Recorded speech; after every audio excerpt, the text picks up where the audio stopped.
서울시가 마련한 자치분권 온라인 특강을 시작하겠습니다. 오늘의 주제는 코로나 이후에 지방자치의 미래와 발전 과제에 대해서 네 분의 우리나라 최고의 지방자치 전문가님들을 모시고 특강을 갖도록 그렇게 하겠습니다. 제8회 지방자치의 날이란 말을 했는데 오늘이 10월 29일 지방자치의 날입니다. 지방자치의 날 행사 일환인데 10월 29일이 왜 지방자치의 날인가 저도 이번에 알게 됐습니다. 그게 87년 민주항쟁 이후에 헌법 개정안에서 지방자치 규정이 반영이 된 것을 기념해서 10월 29일로 정했다고 합니다. 아주 뜻깊은 날이라고 봐야 되겠죠. 코로나 이후에 지방 자치단체의 역할이 상당히 중요해졌습니다. 올 한 해는 코로나19 팬데믹이 사회를 휩쓸고 전 세계를 휩쓸고 또 많은 사회 변혁을 가져왔습니다. 그 몇 가지를 본다고 하면 우선은 이 비대면 활동이 확산이 많이 됐죠. 지금 온라인 특강하는 것도 한 그 내용이 되겠고 일례가 되겠고 그리고 온라인 공연이라든지 또는 재택근무라든지 이러한 내용들이 새로운 생활 어떤 모습으로 바뀌고 있고 또 정부, 국가의 역할이 아주 강화됐습니다. 정부, 국가 역할 강화 중에서도 올 한 해 특히 지방정부 역할이 아주 두드러진 그런 역할을 수행을 했습니다. 재난지원금도 중앙정부보다 먼저 이렇게 지원을 하고 그 외에 어떤 창의적이고 다양한 그런 여러 아이디어를 정책에 반영한 그런 것들이 이번에 볼 수 있었습니다. 그 외에 사회적 거리두기라고 하는 것이 오히려 그 역설적으로 사람들 간의 만남과 친밀함과 연대 뭐 이런 것들을 또 중요시하는 그런 현상을 보여줬기 때문에 이런 역할들은 지방정부가 더 잘할 수 있는 그런 내용이다 이렇게 볼 수가 있겠고 또 이 지방정부에서 여러 가지 그 시도했던 그런 내용들이 많은 그 제약 조건이 있음에도 불구하고 또 시도를 하는 과정에서 또 많은 문제점, 한계도 많이 두드러지게 또 드러났습니다. 그런 문제들이 앞으로 점검이 되고 또 이 새로운 해결 방안으로서의 과제를 모색해야 될 때가 되었다고 그렇게 생각을 합니다. 지금 문재인 정부 들어와서 이 자치분권에 관한 여러 가지 정책이 시행되고 있는데 여러 가지 성과를 지금 낸 것도 있고 앞으로의 과제도 많이 남아 있다고 봅니다. 그래서 네 분이 발표하는 과제 속에서 그런 앞으로의 그 과제에 대한 그런 여러 가지 내용들이 밝혀질 것으로 생각을 합니다. 네 분 발표를 여러분들 주의 깊게 들으시고 나중에 질문이 있거든 좋은 질문을 해 주시기를 부탁을 드리겠습니다. 네, 고맙습니다.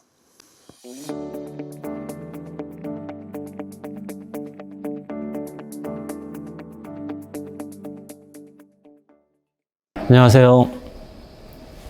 한국외국어대학교의 김용년입니다. 반갑습니다, 여러분.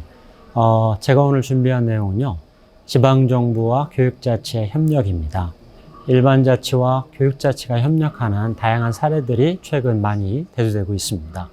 교육 거버넌스를 위해서 지방정부가 학교 밖에서 이루어지는 지역사회 교육에 대한 책임을 어떻게 져야 되는지에 대해서 간단하게 오늘 말씀드리도록 하겠습니다. 감사합니다. 네, 발표 중에는 제가 마이크를 바꿔서 말씀을 드리도록 하겠습니다.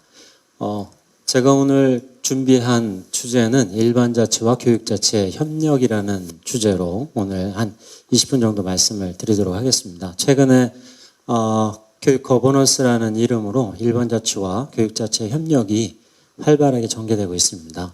그리고 제가 지금 쓰고 있는 일반자치의 개념은 지금 지방정부라고 이해를 하시면 될 것 같고요. 교육자치에 상응하는 개념으로 일반자치라는 표현을 쓰도록 하겠습니다.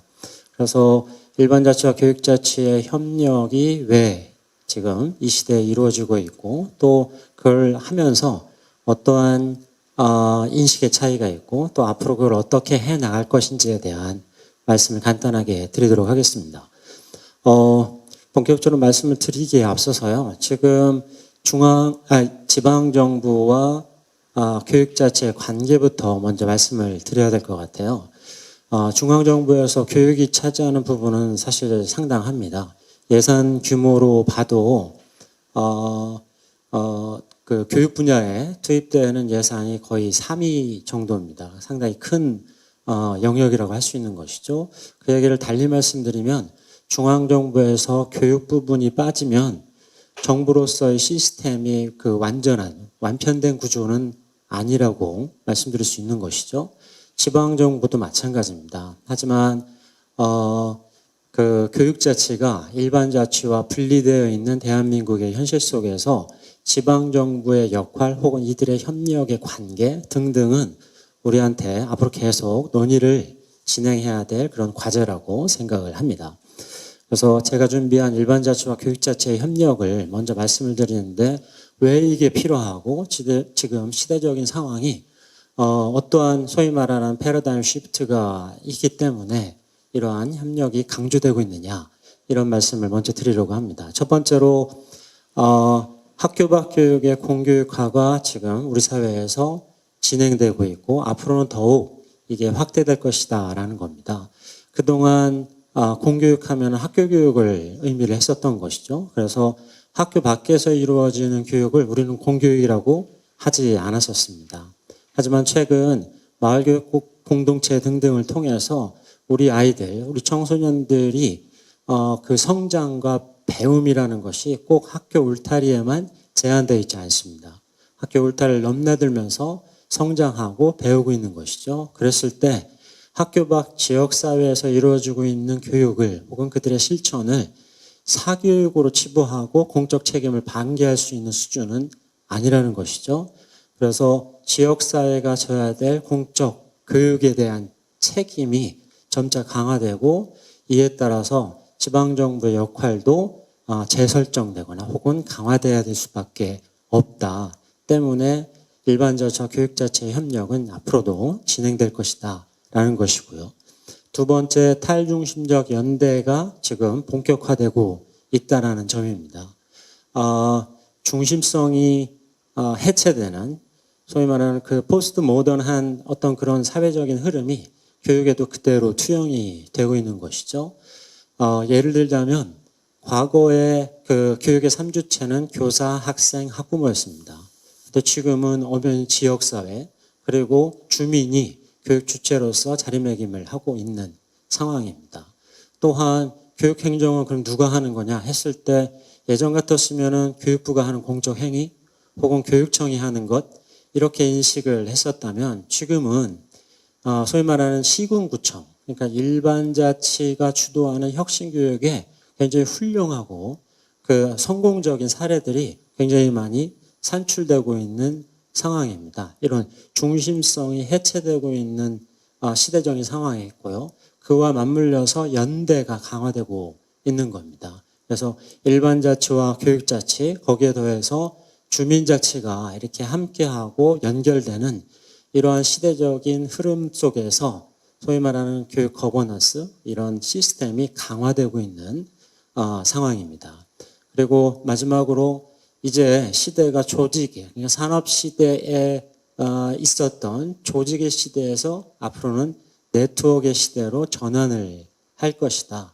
그에 따라서 지방정부의 역할, 그 다음에 교육자치와의 협력이 강화될 수밖에 없다는 겁니다. 지역사회와 그러니까 학교와 지역사회가 서로 연결되고 있습니다. 그리고 지역사회의 이런 소위 말하는 토대적 역량이라고 할 수 있는 이런 네트워크 구조를 갖추는 것이 그 지역사회의 사회적 자본을 축적하는 관건이 되는 것이죠. 그래서 교육도 마찬가지인데요. 이러한 지역사회 네트워크 구조 속에서 연대와 협력이라는 관점으로 교육이 실천되어야만 하는 것이고, 이러한 네트워크 구조 속에서 지방정부의 역할, 기능 혹은 위치 이런 것들이 재설정되고 다시 고민돼야 될 시점이다. 이러한 시대적 흐름에 의해서 교육자치와의 협력이 점차 강화되고 있다라고 말씀을 드릴 수가 있습니다. 교육자치 혹은 지방자치라는 게 결국은 이 시대에는 거버넌스라는 협치라는 개념으로 실현될 수밖에 없는 상황입니다. 교육자치도 마찬가지인 것이죠. 그런데 이러한 교육자치와 교육 거버넌스가 실천되고 있는 현장에서는 이것이 꼭 이렇게 초기적 단계일 수는 있겠지만 유기적으로 협력하고 있다. 이건 아직 잘 확인할 수 있는 단계는 아닌 것 같습니다. 그리고 일종의 불협화음이 있는 게 현실이고요. 근데 그 원인을 저는 각각 교육자치가 추구하고 있는 원리, 반면에 거버넌스가 추구하고 있는 원리에 있어서 개념의 상충이 좀 존재한다라는 말씀을 오늘 드리고 싶습니다. 다시 말씀드리면 교육자치가 추구하는 원리는 분리와 분권인데 반해서 거버넌스가 추구하는 가치는 연대와 협치란 말이죠. 이게 말로는 쉬운데 정말 이게 유기적으로 작동을 할 수 있는 그 시스템이 구축되려면 좀 더 세밀한 점검이 필요하다는 생각을 합니다. 교육자치라는 개념과 그 다음에 실천은요, 사실은 몇 가지 좀 그 원칙이 있습니다. 분리와 분권이라는 어떤 그런 개념에 있어요. 첫 번째 교육자치는 뭐냐? 정치로부터 독립되는 게 교육자치라는 인식, 그 다음에 실천이 있었습니다. 그래서 그동안 하도 이렇게 정치에 휘둘리다 보니까 교육이 독립될 필요가 있다. 그게 바로 교육자치다라는 거고요. 두 번째는 중앙정부로부터 분리되는 게 지방자치고 그 다음에 교육자치다라는 것이죠. 그래서 기존에 있던 교육부에 많이 축적되어 있는 권한과 집중되어 있는 그런 권리들을 시도교육청으로 이양하는 것, 이것을 다시 단위 학교로 이렇게 분산시키는 분권의 개념이 교육자치였습니다. 그리고 또 하나는 일반 행정으로부터 분리하는 걸 교육자치라고 이해를 하고 또 실천을 해왔던 게 사실입니다. 그래서 교육감 선거를 분리해서 우리가 실행을 하고 있는 것이죠. 이거는 일반 행정으로부터의 분리를 의미하는 겁니다. 그래서 시도청이 있듯이 시도 교육청이 있고 이 두 단체는 분리해서 운영되고 있습니다. 그래서 교육자치의 이해 혹은 개념에서 우리가 추구하는 원리는요, 정치로부터 분리되는 것, 그리고 중앙정부로부터 분리되는 것, 그리고 일반 행정으로부터 분리되는 것이 교육자치라는 인식과 실천이 있었는데, 반면에 요즘 최근에 이렇게 부각되고 있는 거버넌스라는 거는 연대와 협치라는 겁니다. 그래서 일반자치와 교육자치가 연대하고 거기에 더해서 주민자치가 이렇게 협력하는 이러한 흐름을 가져가야 되는데, 현장에서는 이러한 분권과 협치라는 게 그렇게 쉽게 이루어지지는 않는 현실이 있다는 겁니다. 예를 들어 말씀을 드리면요. 말씀드렸듯이 교육행정이라는 영역은 독립돼서 있습니다. 그런데 다만 협치를 위해서 도와달라는 게 교육자치 쪽의 요구예요. 그런데 이것을 일반자치, 지방정부가 받아들이기에는 교육행정이 저쪽에 독립되어 있는데 우리가 왜 그 일을 해야 되지? 라는 문제제기를 할 수 있고요. 혹시 돈을 달라는 거 아닌가? 이런 오해 혹은 이러한 이해로 일종의 불협화음이 있는 때도 종종 목격됩니다. 그래서 이러한 부분들이 조금 해결이 돼야 될 그 부분이라고 생각을 하면서요. 이걸 어떻게 유기적으로 해결을 하느냐에 대한 저 나름대로의 대안을 두 가지로 오늘 말씀을 드리고자 합니다. 첫 번째는 일반자치와 교육자치의 관계 설정을 이제는 조금 재조정해보자 라는 게 첫 번째 주장이고요. 두 번째는 거버넌스 체계를, 그러니까 협치든 분권의 체계를 조금 낮은 단위에서 실현을 해보자 그러니까 높은 정부나 광역이 아니라 기초나 생활권 단위에서 이러한 그 거버넌스 체계를 구축해 보자는 겁니다. 다시 처음으로 돌아가서 일반자치와 교육자치의 관계 설정을 다시 한번 해보자라는 말씀에 대해서 저는 한 4가지 정도의 시나리오를 제시를 할 수 있을 것 같아요. 첫 번째는 완전 통합입니다. 완전 통합이라는 건 뭐냐면 일반자치와 교육자치를 완전 통합을 해야 될 필요가 있다라는 주장이고요. 그걸 위해서는 교육감 직선제를 폐지하고 지방선거 때 이걸 통합해서 운영하는 것, 그리고 지금 현실적으로 분리되어 있는 지자체와 교육청을 통합해서 운영하는 것을 상상해 볼 수가 있는 것입니다. 두 번째는 일부 분리인데 통합을 원칙으로 하되 일부를 분리하자. 그 통합의 가장 중요한 부분은 교육감 직선제를 폐지하고 다만 교육청의 교육행정의 분야를 조금은 독립시키자. 그렇게 하면 아마 지금 광역 수준에 있는 교육위원회라는 부분을 강화해서 그걸 통해서 교육행정을 아마 실현하게 되는 마치 그 일본의 모델을 아마 상상을 해볼 수가 있습니다. 세 번째는 일부 통합인데 분리를 원칙으로 하자. 다만 일부를 통합하자. 분리의 핵심은 교육감 직선제를 존치시키는 것이다. 그리고 협치를 위해서, 협력을 위해서 중간지대를 하나 만들어 놓자. 그 중간지대에 예산과 조직을 공동으로 출자해서 중간지대를 만들고 이를 통한 협력을 도모하자라는 시나리오가 하나 있을 수 있습니다. 그리고 완전 분리는 지금 같은 경우죠. 분리하자. 직선제도 그렇고 그 다음에 교육청 운영도 독립적으로 운영한다. 이런 건데 지금 아마 완전 통합이든 일부 분리든 사실은 현장에서의 이해관계에 의한 거부감이 분명히 저항이 분명히 있을 거라고 생각이 됩니다. 다만 제가 말씀드리고 싶은 거는 시대 변화가 이에 대한 논의를 계속 강요할 것이고 논의의 확대가 조금 예견될 수 있다라는 말씀을 드릴 수가 있습니다. 두 번째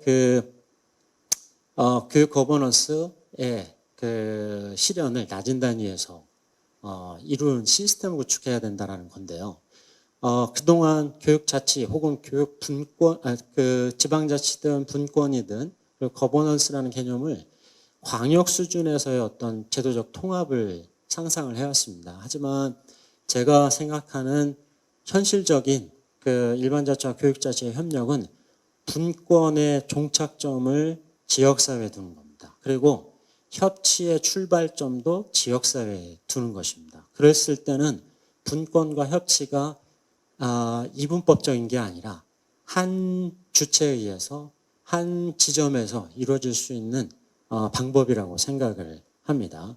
그러면서 제가 구상하는 어떤 모델이라고 할까요? 이거는 기초 단위에서부터 우리는 거버넌스 시스템을 좀 구축할 필요가 있다.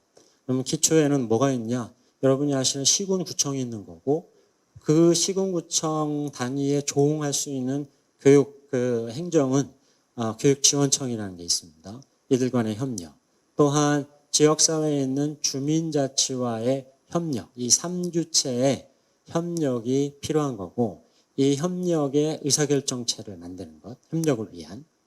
그리고 그 의사결정체에서 가져온 의사를 구현시킬 수 있는, 작동시킬 수 있는 중간지원 조직을 하나 만들어 놔야 된다. 이러한 지역사회의 일종의 모형, 모델이 구축될 필요가 있다는 것이고요. 이거는 지금 기초 단위에서 이루어질 수 있는 부분이라고 생각을 합니다. 기초 단위보다 더 낮은 단위에서도 거버넌스 체계 혹은 분권의 체계가 필요한데요. 그거는 생활권 수준입니다. 굳이 생활권 수준을 말씀을 드리자면은 뭐 읍면 동단위 혹은 읍면 동단위보다 더 낮은 단계일 수도 있습니다. 우리가 생활하는 동네 수준의 자치체가 있느냐 혹은 거버넌스 시스템이 있을 수 있느냐 그걸 구축하는 게 관건이라고 저는 생각을 합니다. 그래서 여기는 교육 위주로 지금 보여드리고는 있지만은 다른 어떤 그냥 마을 공동체든 혹은 지역사회의 어떤 협력이든 이러한 주체, 그 다음에 기관, 사업, 자원 등을 연대시키고 연결시킬 수 있는 지역사회 네트워크 구조가 형성되는 게 관건이다 라는 말씀을 드립니다. 교육을 말씀드리면 다양한 교육 주체들이 있겠죠. 그 다음에 지역사회 활동의 주체들이 있을 겁니다. 이들이 그동안 분리적으로, 분절적으로 활동을 해왔는데 이들을 연계시킬 수 있는 네트워크 구조. 그리고 기관, 예를 들면 교육청이든 지자체든 학교든 혹은 주민자치회가 서로 연결될 수 있는 네트워크 구조. 그리고 더 중요한 거는요. 지금까지 뿔뿔이 이렇게 시행되어 왔던 다양한 사업들 혹은 자원들, 프로그램들이 있습니다. 그러한 프로그램들이 연결될 수 있는 구조를 만들어내는 게 중요한데요. 예를 들면 이 그림에서도 보실 수 있는데 사회적 경제를 통해서 청소년들의 민주적 시민교육을 할 수가 있는 겁니다. 또 협동조합을 통해서 사회적 돌봄을 구현할 수도 있는 거고요. 도시재생과 그 학교에서 하고 있는 창의적 체험활동을 연결시킬 수 있는 이런 노력들이 앞으로는 이루어져야 되는 것이고요. 또는 일자리 창출에 대한 지자체의 부단한 노력들이 어느 곳이나 있지 않습니까? 그거를 청소년들의 진로교육과 연결시키려는 이러한 노력들이 필요한 것이죠. 이거는 지역사회의 그냥 사회적 자본입니다. 혹은 토대적 역량이라고 말씀드릴 수가 있을 것 같아요. 그래서 지방정부가 그러면 어떠한 역할을 해야 되고 교육자치와 협력해서 어떠한 구조를 만들어야 되느냐 이런 시스템, 그 구조적 시스템입니다. 혹은 네트워크가 돼야 되는 것이죠. 이 네트워크 단위에서 생활권 단위에서 분권이 이루어져야 되고요. 그 이양된 그 권한을 가지고 협치가 이루어지는 것, 그것이 바로 지역사회가 되어야 될 거라는 생각을 해봅니다. 그리고 이게 마지막 그 부분인데요. 그러면 지방정부와 이러한 분권화된 시대에 혹은 거버넌스가 강조되고 있는 시대에 어떠한 역할을 해야 되느냐. 지역에는 교육이든 사회든 문화든 경제든 생태성이 중요합니다. 스스로 그 자치할 수 있는 생태적 구조가 필요한데 이러한 생태적 구조를 만들어내는데 지방정부의 역할이 점차 이렇게 확대될 부분이고요. 그걸 위해서 다양한 부분들을 제가 그림 속에 추격적으로 이렇게 예시를 드러내는데요. 예산이든 조직이든 필요합니다. 이것을 위한 재조정이 필요한 부분이고요. 또는 사업이든 프로그램을 통해서 그걸 실현시킬 수 있는 방법들을 지방정부는 모색을 해야 될 겁니다. 또 이러한 부분들을 지원하기 위한 법적, 제도적인 정비를 당연히 해야 될 거고요. 다만 여기서 가장 중요한 거는요. 소위 말하는 민, 관, 학이 협력하는 거버넌스 구조를 만들어내는 것. 여기서부터 시작하는 것이 지방정부의 역할이라고 생각을 합니다. 제가 준비한 부분을 여기까지 마치고요. 토론에 또 말씀을 드리도록 하겠습니다. 네, 감사합니다.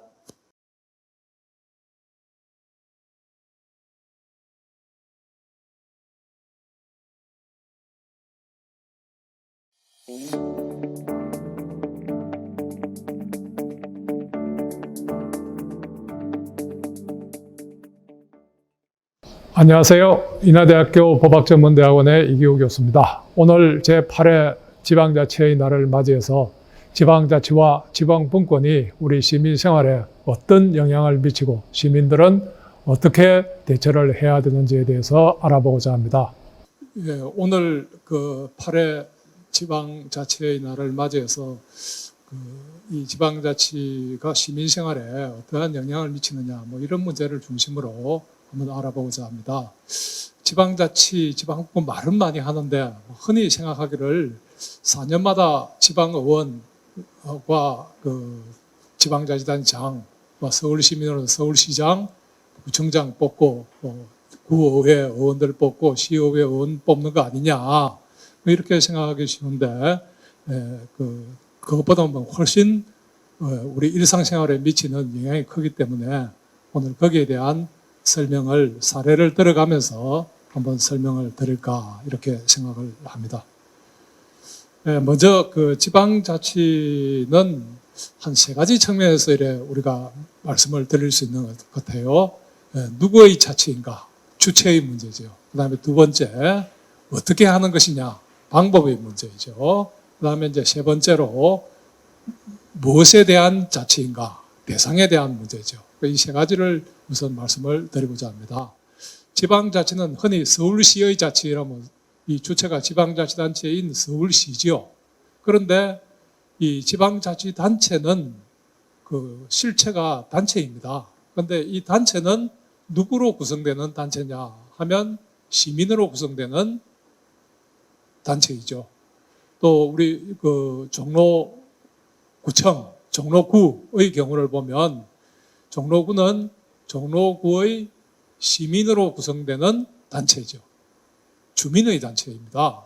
그렇기 때문에 서울시의 자치라고 하는 것은 다른 말로 하면 서울시민의 자치이다. 또 종로구의 자치는 종로구민의 자치이다. 이렇게 볼 수 있는 거죠. 그 다음에 두 번째, 그 자치란 어떻게 하는 거냐, 그 방법의 문제인데, 이것은 이 주민들이 자신들의 문제를 스스로 결정하는 겁니다. 그러면 예를 들어서 어떤 문제를 예를 들어서 학교를 신축할 거냐 말 거냐는 것부터 시작해서 우리 시민 생활에 관련된 문제 이런 것들을 스스로 결정하는, 이걸 이제 자기 결정이라고 그러죠. 그리고 그 결과에 대해서는 책임을 지는 겁니다. 그 책임을 지는 방법에는 여러 가지가 있겠지만 결정이 잘 되었으면 시민들이 편익을 누리는 거죠. 만약에 그게 잘못되었으면 불편을 누리는 겁니다. 그리고 그 시민들이 결정한 것에 대해서 비용이 따르죠. 이 비용도 시민들이 스스로 책임을 지고 내는 것이 포함이 되는 거죠.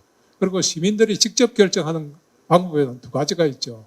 시민들이 뽑은 시민의 대표자들이 결정하는 방법도 있고, 주민 투표나 주민 발언과 같이 시민들이 직접 문제에 대해서 찬반 투표를 통해서 결정하는 그런 방식도 있을 수 있겠죠.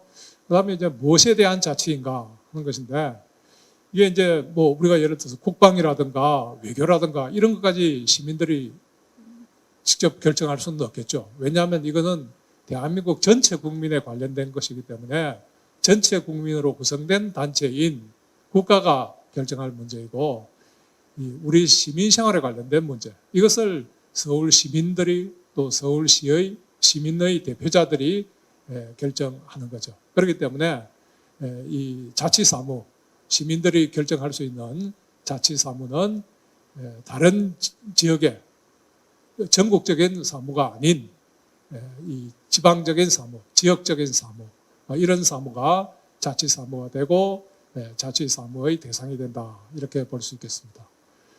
그다음 두 번째, 지방분권이라는 말을 많이 하는데 이 말이 굉장히 어렵다 그래요. 그래서 이 지방분권, 이것을 쉽게 얘기해서 이 어떤 지방적인 문제를 중앙정부, 국회가 해결하면 그게 중앙집권이고, 지방의 문제를, 서울시의 문제를 서울시가 시민들과 함께 결정을 하면 그것이 지방분권이다, 이렇게 볼 수 있고요. 이건 모든 문제를 다 지방분권으로 해결할 수 있다 하는 건 아니고요. 그렇게 되면 소련이 분열되듯이 국가가 쪼개지는 거죠. 그래서 어떤 업무는 지방분권적으로 지방이 알아서 처리해야 되고, 어떤 문제는 외교나 국방과 같은 이런 거는 또 중앙정부가 해결을 해야죠. 옆에 그 화면에 보이는 놀이기구를 하나 있는데 저는 좀 아찔하죠. 이제 저기에 이 중앙집권을 의미하는 이 구심력하고 이제 벗어나려는 자율성, 독립성을 가져가려는 이 원심력, 양자가 딱 조화가 돼야 이 놀이기구가 공중으로 이탈하거나 땅으로 떨어지지 않고 궤도를 유지하면서 돌아갈 수 있는 거죠. 국가도 마찬가지로 지방분권과 중앙집권이 이 균형을 이루어야 됩니다. 그런데 이제 지금 대한민국에서는 이 중앙집권이 너무 강하기 때문에 이 국가의 특히 지방 문제를 해결할 때, 나중에 사례를 들겠습니다만은 요즘 전 시민들이 이 주택 문제로 고통을 겪죠. 이와 같이 기능마비 증상을 초래할 수 있습니다. 그래서 지방이 처리할 수 있는 그런 사무들은 지방이 처리할 수 있도록 지방 분권을 해야 되는 겁니다. 그래서 이 지방 분권은 지방 문제를 해결하는데 지방의 자율성이 늘어날수록 분권화된다 이렇게 얘기하고, 이 자율성이 줄어들고 중앙정부가 개입하는 정도가 커지면 커질수록 중앙 집권화된다. 뭐 이렇게 이해를 한다면 이 지방 분권이 무엇인지 이해하는데 큰 어려움이 없으리라고 이렇게 생각합니다. 그 다음에 이제 왜 지방 분권을 해야 되냐, 지방 분권을 하면 무엇이 달라지느냐 하는 것이 이제 그 문제되는데, 이제 이것이 되어야 지방 분권하는 이제 근거가 되는 거죠. 우리는 흔히 뭐 일을 효율적으로 처리하기 위해서는 중앙 집권화돼야 되는 이런 생각이 매우 강합니다.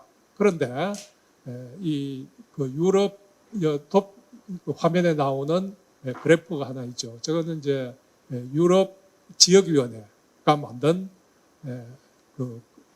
통계적으로 만든 겁니다.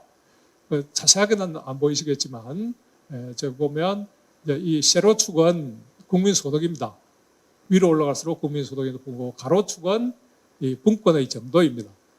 그래서 저기 보면 분권이 많이 된 나라일수록 국민소득도 높더라 하는 겁니다. 이게 통계적으로 나오는 겁니다. 그래서 저기 보면 미국이라든지 스위스 같이 또 캐나다 같이 지방 분권이 많이 된 나라들이 소득이 높은 거죠.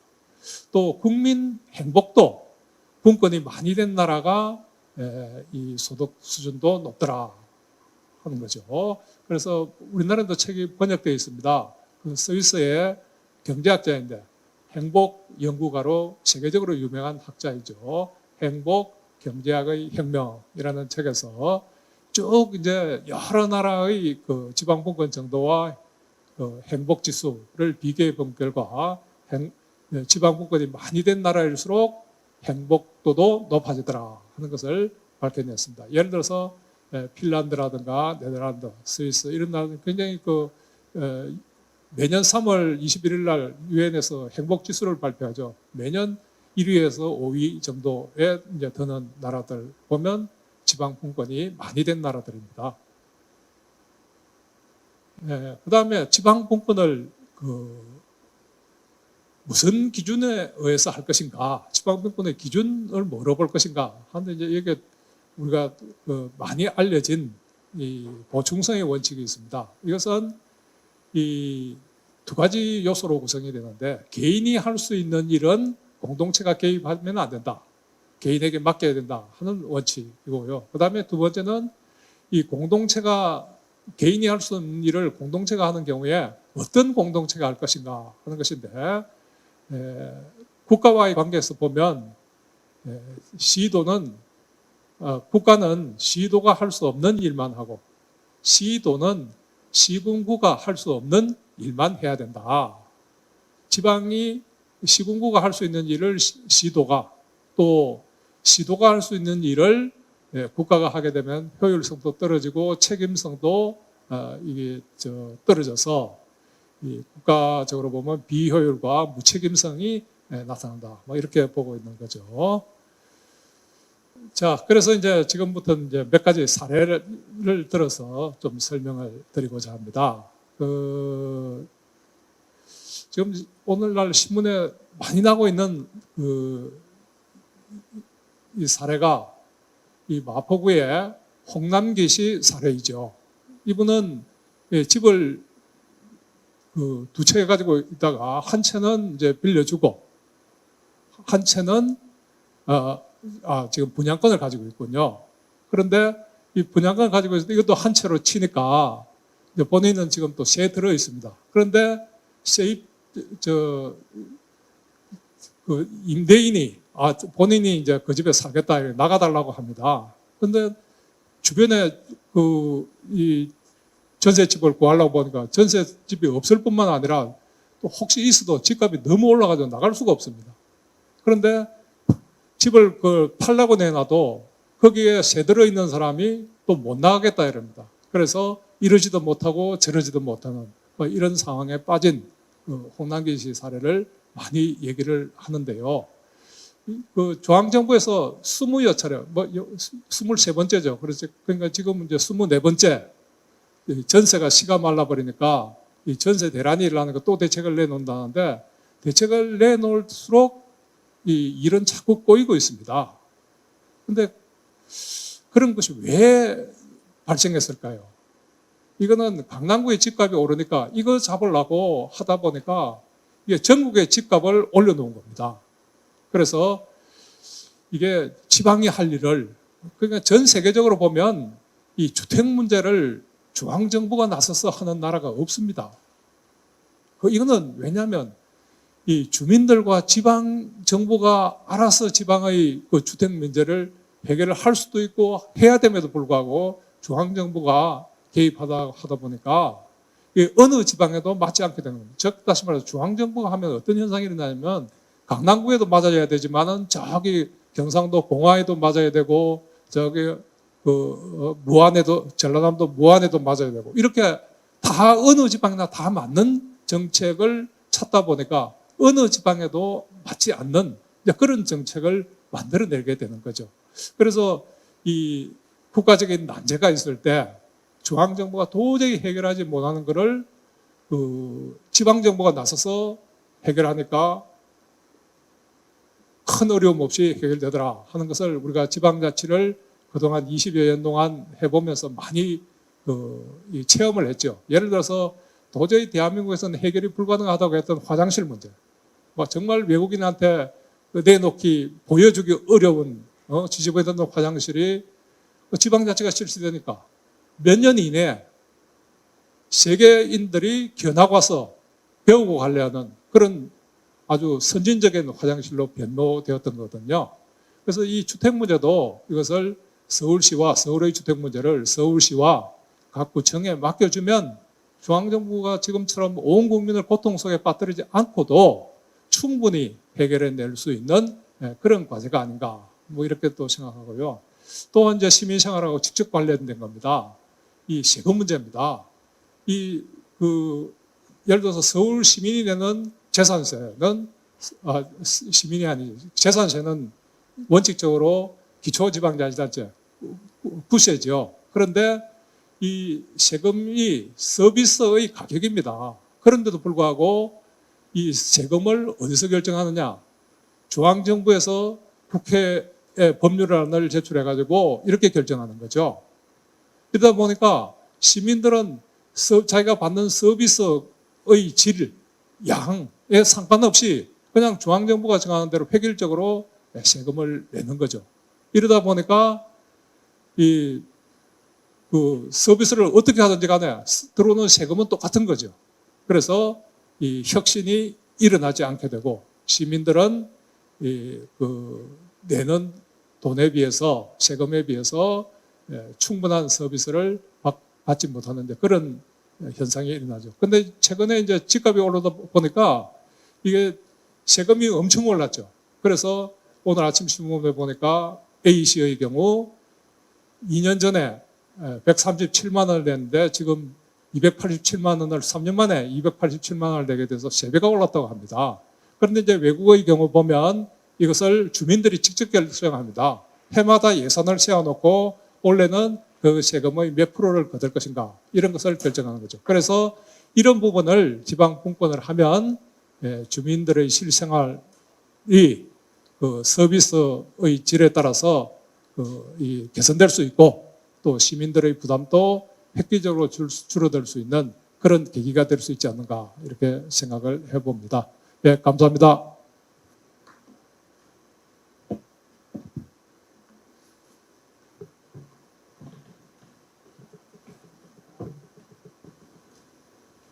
네, 두 분 아주 좋은 발표를 들었습니다. 우리 이규 교수님 잠깐 앉으셔서 좀 보충적 그런 설명을 좀 해주시면 고맙겠습니다. 네, 제가 한번 보충적 요청을 드리겠습니다. 예. 네, 시민생활과 지방자치, 지방분권의 관계를 아주 사례를 들어서 잘 설명을 해주셨습니다.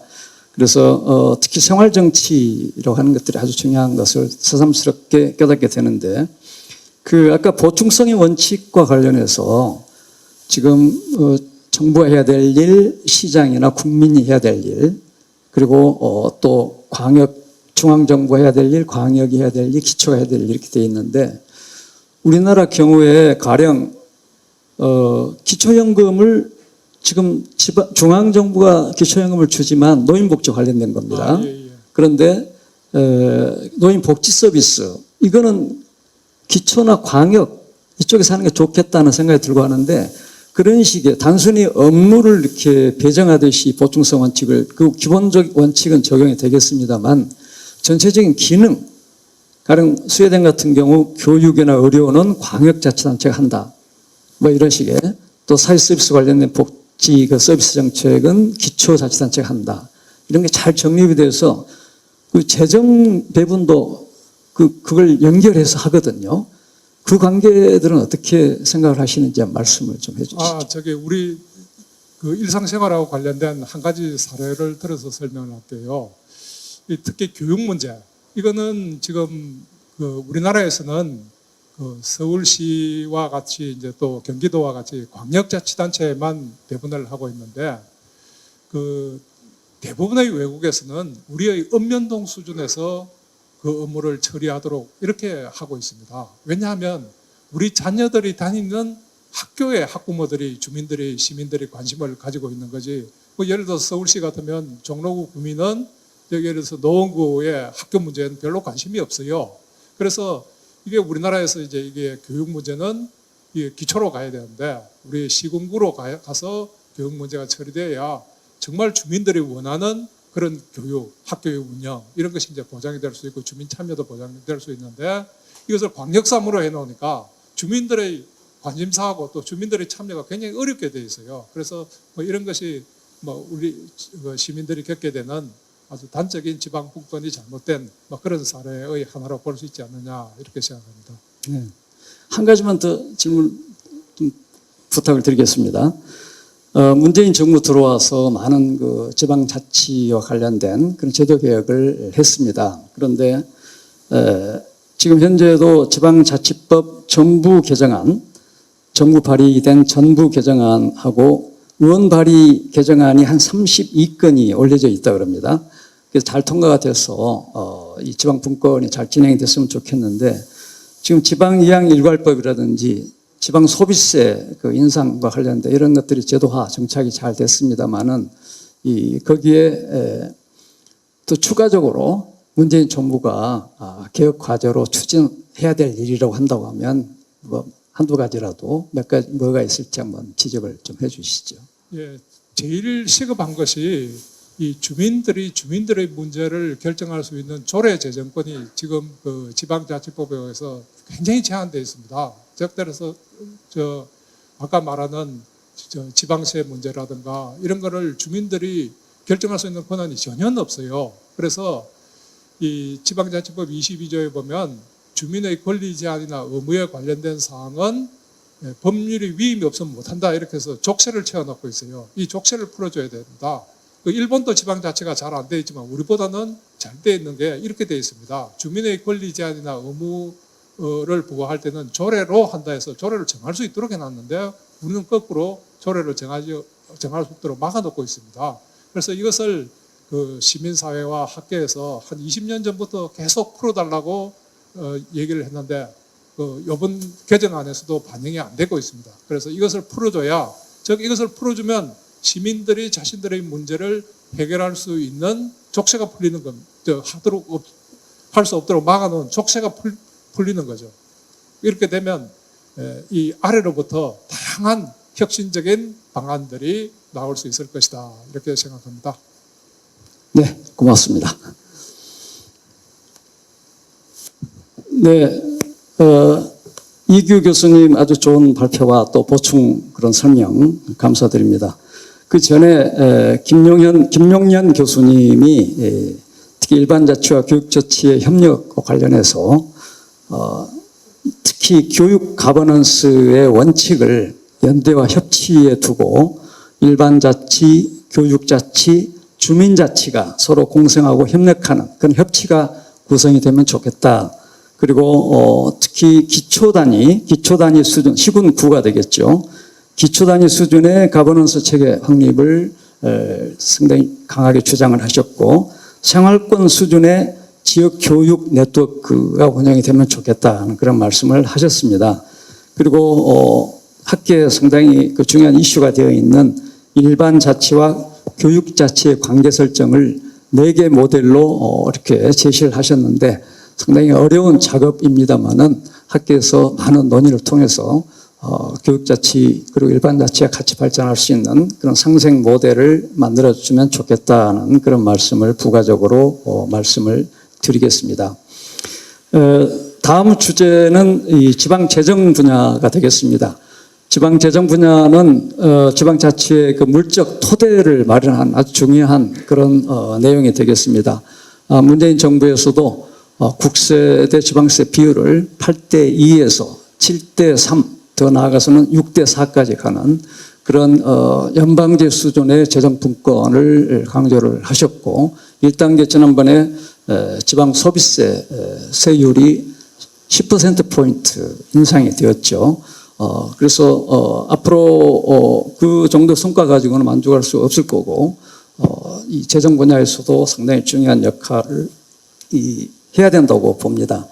그래서 우리 우명동 교수님, 이 분야에 우리나라 최고의 전문가이신데, 지방 재정의 운영 방식 그리고 재정 분권의 어떤 강화 또는 확대 방안에 대해서 여러 가지 좋은 아이디어를 많이 주셨는데, 발표를 듣도록 하겠습니다.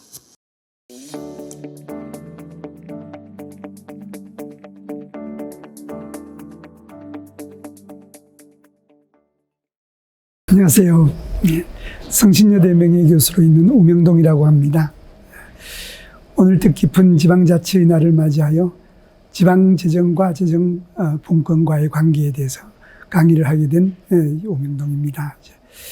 지방자치가 우리 지역 주민들의 삶의 질을 제고시키는 데 매우 중요한 제도로 널리 인정받고 있습니다. 네, 오늘 주제는 그러한 지방자치의 물적 기초를 제공하는 역할을 하는 지방재정이 구체적으로 어떠한 역할을 하고 있는지를 재정분권이란 맥락에서 살펴보고자 합니다. 고맙습니다. 오늘 뜻깊은 지방자치의 날을 맞이해서 이런 특강의 자리에 서게 된 것을 매우 영광스럽게 생각합니다. 제가 맡은 주제는 지방재정 운영과 재정분권 강화 과제로 되어 있습니다. 우리 앞에서 이 다른 강사분들 말씀하시면서 지방자치가 우리들의 삶의 과정에서 얼마나 중요한지를 많이 말씀하셨습니다. 근데 그러한 지방자치를 핵심적으로 우리가 지방자치를 성립시키는 핵심 요소를 보면은 중앙정부로부터 독립된 지방정부가 존재하고, 그리고 지역사회의 의사를 반영해서 궁극적으로 지역 주민의 삶의 질을 제고한다는 데 있는 것으로 이렇게 정리해 볼 수 있을 것입니다. 그런데 제가 드리고 싶은 말씀은, 오늘 주제는 이러한 지방자치의 물적 기초를 제공하는 역할을 지방재정이 수행한다는 사실을 가지고 얘기를 하려고 합니다. 그런데 이러한 지방재정의 역할은 재정분권을 통해서 이루어진다는 데 초점을 맞추어서 오늘의 논의를 진행해 보도록 하겠습니다. 지방재정이 실질적인 재정분권과 관련해서 갖는 의미를 파악하기 위해서는 다양한 분들에 의해서 다양한 관점에서 접근되고 있기는 합니다만, 오늘 여기서는 3가지 맥락을 가지고 말씀을 드려볼까 합니다. 우선 하나는 현상이 아니라 본질의 관점에서 파악을 해야 된다는 점, 그리고 또 하나는 개별 주체가 아니라 주체들 사이의 관계를 가지고 이 문제를 살펴봐야 된다는 점, 그리고 각 이해관계자들의 책임성이라는 맥락에서 이 문제를 살펴보는 것이 실질적 재정분권이라는 관점에서 지방재정이 갖는 의미를 살펴보는 데 많은 도움을 줄 것이라고 생각이 됩니다. 그럼 이제 차례대로 이 3 맥락에서 이 지방재정이 지방자치의 물적 기초 역할을 어떻게 수행해 나가는지를 살펴보도록 하겠습니다. 우선 첫 번째 맥락은 분권의 본질적 측면. 일반적으로 분권을 현상적 측면에서 재정분권 내지는 지방분권 이렇게 많이 얘기를 합니다. 재정에 관한 중앙정부가 수행하는 권한과 의무를 지방으로 나누어 주는 것, 얼마나 나누어 주느냐 이런 맥락에서 분권을 이제 많이 얘기를 하는데요. 이 경우에는 얼마나 나누어 줬기 때문에 지역이나 국가 경제 성장에 어느 정도 기여를 하고 있다. 이런 점에 이제 초점을 맞추고 있습니다. 그러나 이제 더욱 중요한 또 하나의 측면은 여기서 제가 본질적 측면이라고 했는데 지방의 재정에 관한 의사결정권을 지방에 나누어 주는 그 자체가 중요한 것이 아니고 어떻게 나누어 줌으로써 지역이 가지고 있는 인적, 물적, 재자원의 그 유기적 관련성을 더욱더 긴밀하게, 튼튼하게 강화시켜서 궁극적으로 모든 지역 경제 활동 과정에 여러 주체들이 동시에 참여해서 해당 지역 주민의 삶의 질이 제고되느냐 여부에 재정분권을, 거기에 여부에 초점을 두고 재정분권을 살펴봐야 된다는 점입니다. 이 얘기는 오늘 사회를 맡으신 유영진 교수님께서 2016년에 새 지방정부론이라는 책에서 양적 분권과 질적 분권이라는 구분을 통해서 재정분권을 나누어 설명하신 내용이 있는데 그 같은 유사한 맥락의 내용이라고 보시면 되겠습니다. 그래서 이제 이렇게 본질적 측면에 관심을 갖게 되면 우리는 관심의 대상이 단순하게 지방이 세출을 얼마나 더하고 있고 세입을 얼마나 더하는지 이런 문제가 아니라 세입과 세출에서 지방이 얼마나 자율권, 자주권을 가지고 세입이나 세출 활동을 하느냐 하는 것을 살펴보게 된다는 점이고요. 더 나아가서 지방과 중앙이 얼마나 기능을 나누고 세출을 나누고 세입을 나누는데 그 나누는 틀을 누가 어떻게 만들어서 관리하고 변경시켜 나가는가 하는 소위 제가 여기서 일컫는 조정 메커니즘에 관심을 두게 된다는 점입니다. 현상적 측면에만 관심을 두게 되면 주로 그냥 세출 분권, 세입 분권 그래서 지방이 얼마나 쓰고 세입은 지방이 얼마나 걷고 여기에 초점을 맞추는 경향이 있습니다. 그래서 실질적인 재정 분권이라는 관점에서 지방 재정의 역할을 보기 위해서는 본질적 측면에서 파악할 필요가 있다는 점을 말씀드리고 있습니다. 다음으로는 이제 개별 주체가 아니라 관계의 측면에서 재정 문제를 지방 재정 문제를 살펴보아야 제대로 실질적 재정 분권과 지방자치와의 관계를 이해할 수 있다고 생각이 됩니다. 관계가 중요하다는 점은 지방재정의 개념을 다시 한번 살펴보면 더욱더 수월하게 이해할 수 있을 텐데요. 지방재정은 한마디로 지방정부의 경제활동이다. 이렇게 정의를 합니다. 경제활동이란 것은 이게 지방재정이 지방정부가 관할 지역 안에 있는 공적 수요를 충족시켜주기 위해서 필요한 자원을 획득하고 관리하고 처분하는 활동을 지방재정이라고 하는데 그 뒷부분이 곧바로 물질적인 활동과 관련되기 때문에 이를 우리는 경제활동이라 이렇게 일컬어서 지방재정을 지방정부의 경제활동이라 이렇게 얘기를 줄여서 얘기할 수 있을 것입니다. 그런데 여기서 지방정부의 활동인데 지방정부의 방점을 둘 경우 지방정부가 고립해서 별개로 개별적으로 존재하는 것이 아니라 지방정부는 중앙정부와의 관계 속에서 지방정부가 존재하는 것입니다. 그리고 지방정부는 동급의 다양한 지방정부들과의 관계 속에서 지방정부가 존재하는 것이죠. 활동도 하고요. 그러니까 지방재정의 이 지방재정이 지방자치에 어떤 역할을 하는지 등을 파악하기 위해서는 지방재정을 지방정부의 활동 그 자체에만 초점을 맞춰서는 온전히 파악할 수가 없다는 것이죠. 그래서 오히려 중앙정부와 지방정부, 동급의 지방정부들 사이의 관계 속에서 하나의 지방정부가 어떠한 활동을 어떻게 하고 있는가를 살펴보는 것이 매우 중요하다는 점을 말씀드립니다. 이번에 두 번째는 지방정부의 경제활동이라 그러는데 경제활동은 지방정부가 물적 수단을 필요한 자원을 주민들로부터 획득하고 그리고 관리해서 주민들을 위해서 처분을 하고 사용한다는 것이죠. 그러니까 지방재정활동 즉 지출활동을 하거나 세입활동을 하거나 하는 것은 곧바로 지역 주민들의 경제활동, 구체적으로 지역 주민들의 생활이나 지역 주민들의 생산 활동과 서로 유기적인 관련을 맺고 있다는 것입니다.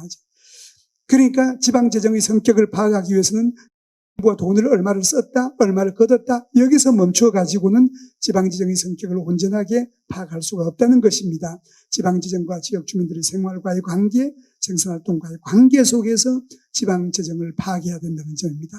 그래서 그 관심 대상 두 번째 보시면은 이제 세입 세출 활동과 지역 경제와의 상호 관계 실태 이런 데 관심을 갖게 된다는 점인데, 이건 뭐냐면 지방 정부가 열심히 일을 해가지고 지역 경제 성장을 많이 시켰어요. 이제 그럴 때 그 성장의 결과로 지방세가 얼마나 늘어날까?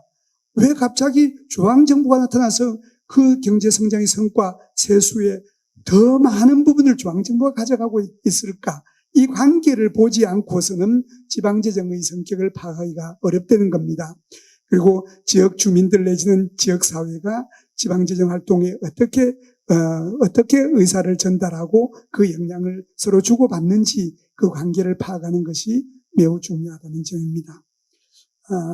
이번에는 여기서 한 걸음 더 나아가서 관계 자체보다가 더욱 중요한 것은, 관계가 중요하죠, 물론. 그런데 그 관계 중요성에 못지않게 관계를 만들고 관리하고 변경시켜 나가는 과정, 말하자면 지방은 얼마를 걷고 중앙은 얼마를 걷고, 지방은 얼마를 쓰고 중앙은 얼마를 쓰고, 이 틀을 누가 만들고 누가 관리하고 누가 변경시켜 나가는가, 말하자면 그 의사결정 과정, 아까 앞에서 딴 분이 말씀하셨던 소위 말하는 거버넌스, 이거를 파악하지 아니하고 오로지 주어진 세입세출의 그 배분 자체에만 초점을 맞추어 가지고는 실질적 재정 분권 내지는 지방재정의 역할을 파악하기가 어렵다는 점입니다.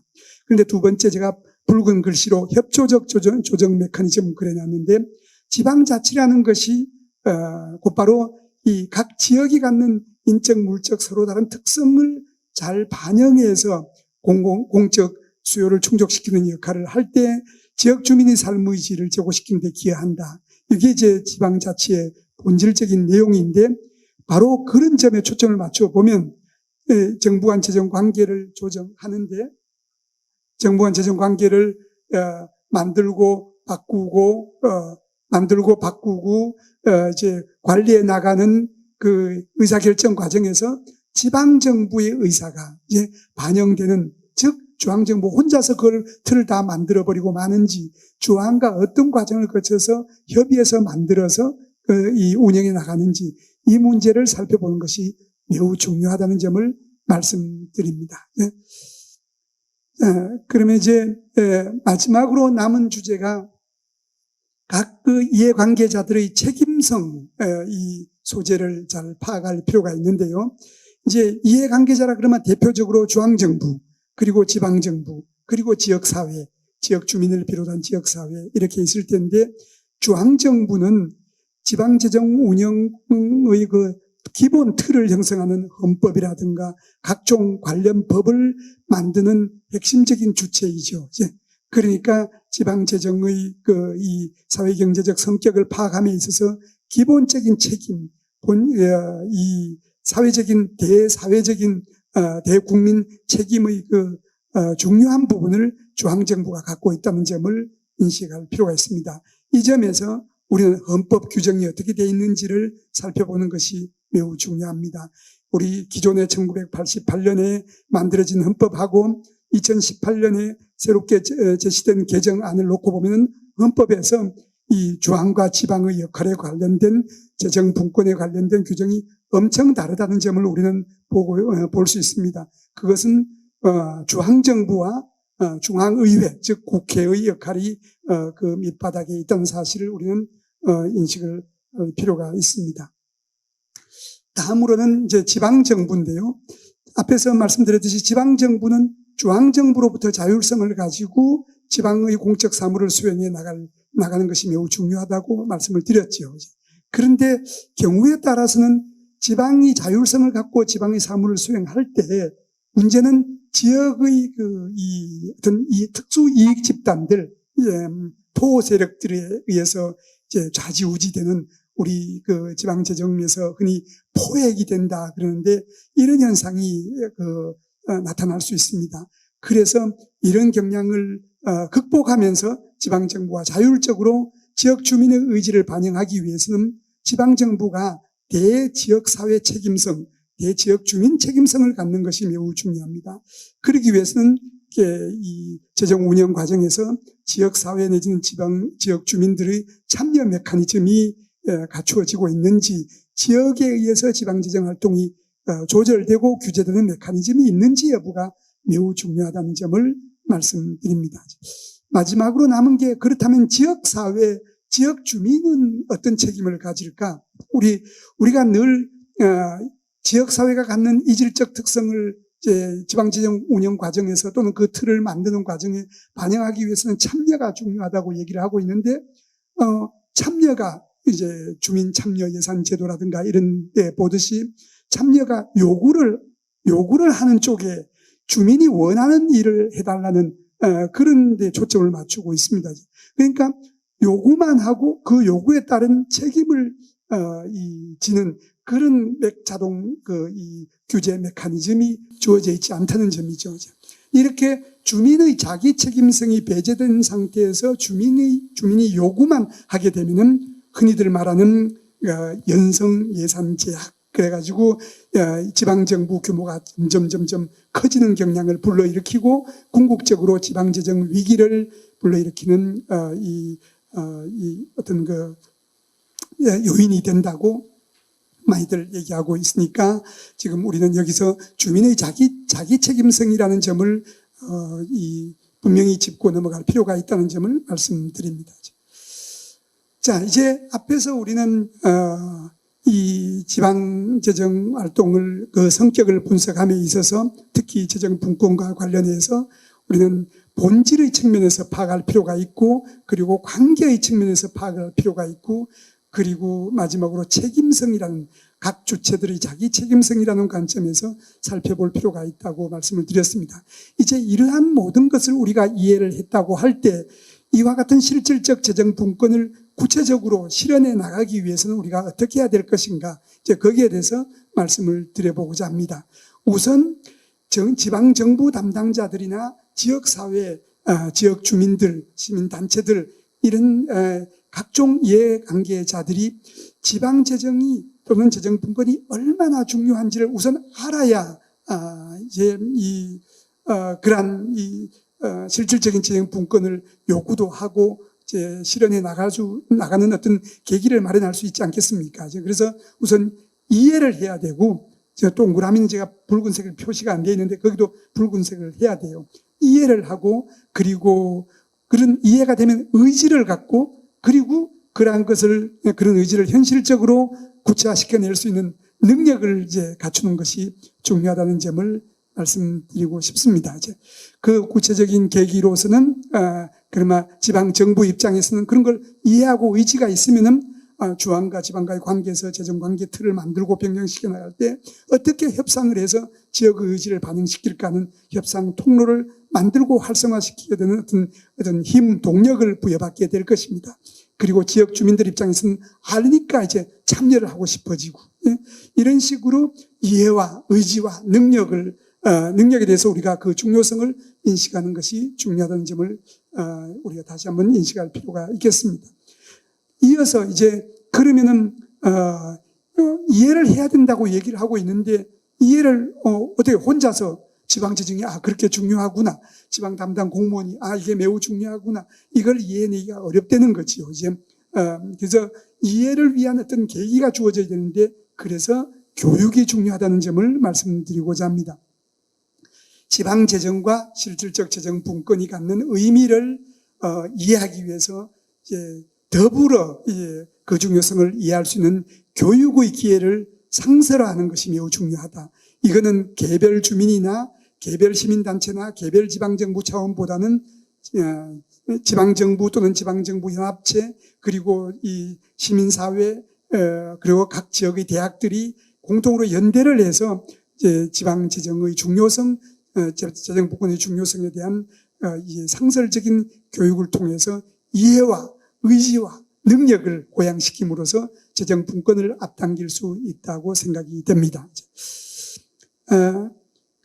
이제 이러한 그 전반적인 얘기에 이어서 이제 마지막으로 이번 코로나19라는 전대미문의 재난 사태에 우리 정부들이 대응하는 과정에서 실질적 재정 분권이 얼마나 중요한가라는 사실을 어떻게 인식을 하게 됐을까? 이 관련성을 우리 잠깐 살펴보고자 합니다. 우선에 지방 정부가 일상적으로도 그러합니다만은 이와 같은 재난 사태에 대응해서 이제 긴박하게 뭔가를 하고자 하는데 지방 재정력이 충분치 못할 경우에 무슨 일을 해낼 수 있겠습니까? 그래서 일상적으로도 그러하지만은 이러한 재난 사태는 코로나라는 사태로 나타나 있습니다만은 이제 보다 일반적으로는 이 초고도 기술 사회로 오는 이제 오늘날과 같은 이게 새로운 사회 질서 속에서 지방 정부의 대응 능력이 더욱더 기묘해지는데, 그래 여기서 얘기는 주로 지방이 자체 재정력을 좀 더 키우는 것이 매우 중요하다는 사실입니다. 이 코로나와 관련해서도 우리나라가 코로나19 대처 과정에서 여러 지방 정부들이 아주 다양하게 어떤 지방은 선별적으로, 어떤 지방은 이제 보편적으로 다양한 조치들을 이제 취해 나가는데, 예전과 달리 아주 서로 다른 조치들을 취해 나가는데요. 이것이 가능했던 이유를 이 적지 않은 논자들이 분석해 내기를 제1단계 재정 분권에서 4조 원 정도의 돈이 지방으로 더 배분이 돼 있어요. 그래서 이게 지자체 재정력이 일정 부분 보강되어 있었기 때문에 이러한 다양한 대응이 가능했다는 그런 분석들을 내놓고 있기도 합니다.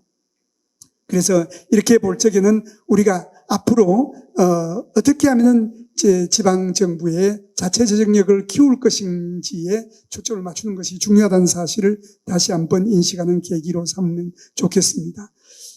마지막 주제는 이제 그렇게 지방이 재정력을 강화시키는 것이 중요하다고 하는데, 문제는 이런 비상사태에 집권화 경향이 나타나기가 매우 수월하다는 점입니다. 일찍이 영국의 피쿡과 와이즈만이라는 경제학자들이 재정학자들이 전이 효과론이라 그래가지고 전쟁이라든가 경제적 위기라든가 사회적 이 동난 시기에 급격하게 세입 세출이 늘어나고 그 이후에 그런 위기가 끝나더라도 지속적으로 그 늘어난 이 세출 증가 현상이 지속되는 경향이 나타난다는 소위 말하는 전이 효과라는 사실을 전이 효과론이라는 것을 주장한 적이 있는데, 그 대표적인 원인 중에 하나로 집권화 경향을 들고 있어요. 이제 사회적 동난기에 집권화 경향이 나타난다. 이제 그리고 끝나도 그것이 멈추지 않고 집권적인 경향이 이어지는 경향이 있다. 우리나라도 5.16 이후에 군사혁명 정부에서 포고령을 내려가지고 지방자치를 폐지시키고 다시 복원되는데 30년이 걸렸습니다. 이제 그런데 지금 코로나19 과정에서도 또다시 그런 움직임이 나타나고 있다는 것이죠. 시도지사 협의회를 통해서 그 재난 지원 과정에서 우리 지방정부의 의견을 여러 차례 제시를 했음에도 불구하고 그것이 이제 제대로 받아들여지지 않았다는 점을 볼 수 있을 것입니다. 그래서 이제 그러면은 사회적 위기니까 집권하겠다 그러면은 설득력을 얻으니까 집권은 계속적으로 지속될 가능성이 있는데요. 여기에 강력하게 분권적 대응을 하지 않으면은 권력의 성격상, 속성상 집권은 더욱더 강화되게 될 것입니다. 그러면 도대체 우리는 어떻게 분권적인 대응 능력을 강화시킬 것인가? 개별 지방정부로서는 안 된다는 거죠. 지방정부 간의 수평적 연대가 매우 기묘하다는 점을 인식하는 것이 중요합니다. 지금 제2차 재정분권이 이제 논의가 마무리되고 이제 진행 중인데요. 아직도 더 많은 구체적인 이제 추진 과정에서 더 많은 논의들이 이루어질 텐데, 그 과정에서도 법인세 지방분이라든지 지방소득세 분이라든지 지방소비세 부분을 늘리는 조치들을 거기서 제안하고 있는데, 그 경우에도 이미 지방정부들이 자기 지방의 순재정 수입이 서로 다르다고 해가지고 거기서 벌써 갈등들을 일으키고 있어요. 이제 이러면 중앙정부 입장에서는 아주 수월하게 집권화를 밀고 나갈 수 있는 계기를 주게 됩니다. 이제 그래서 개별 지방정부로서 대응해 나가지 못하는 이런 마당에 지방정부들끼리 수평적 연대를 통해서 집권화 경향에 대응해서 이 본질적인 이 재정 분권을 이루어 나가는 것을 앞당기는 것이 매우 기묘하다는 사실을 말씀드리면서 오늘 강연을 마치도록 하겠습니다. 감사합니다.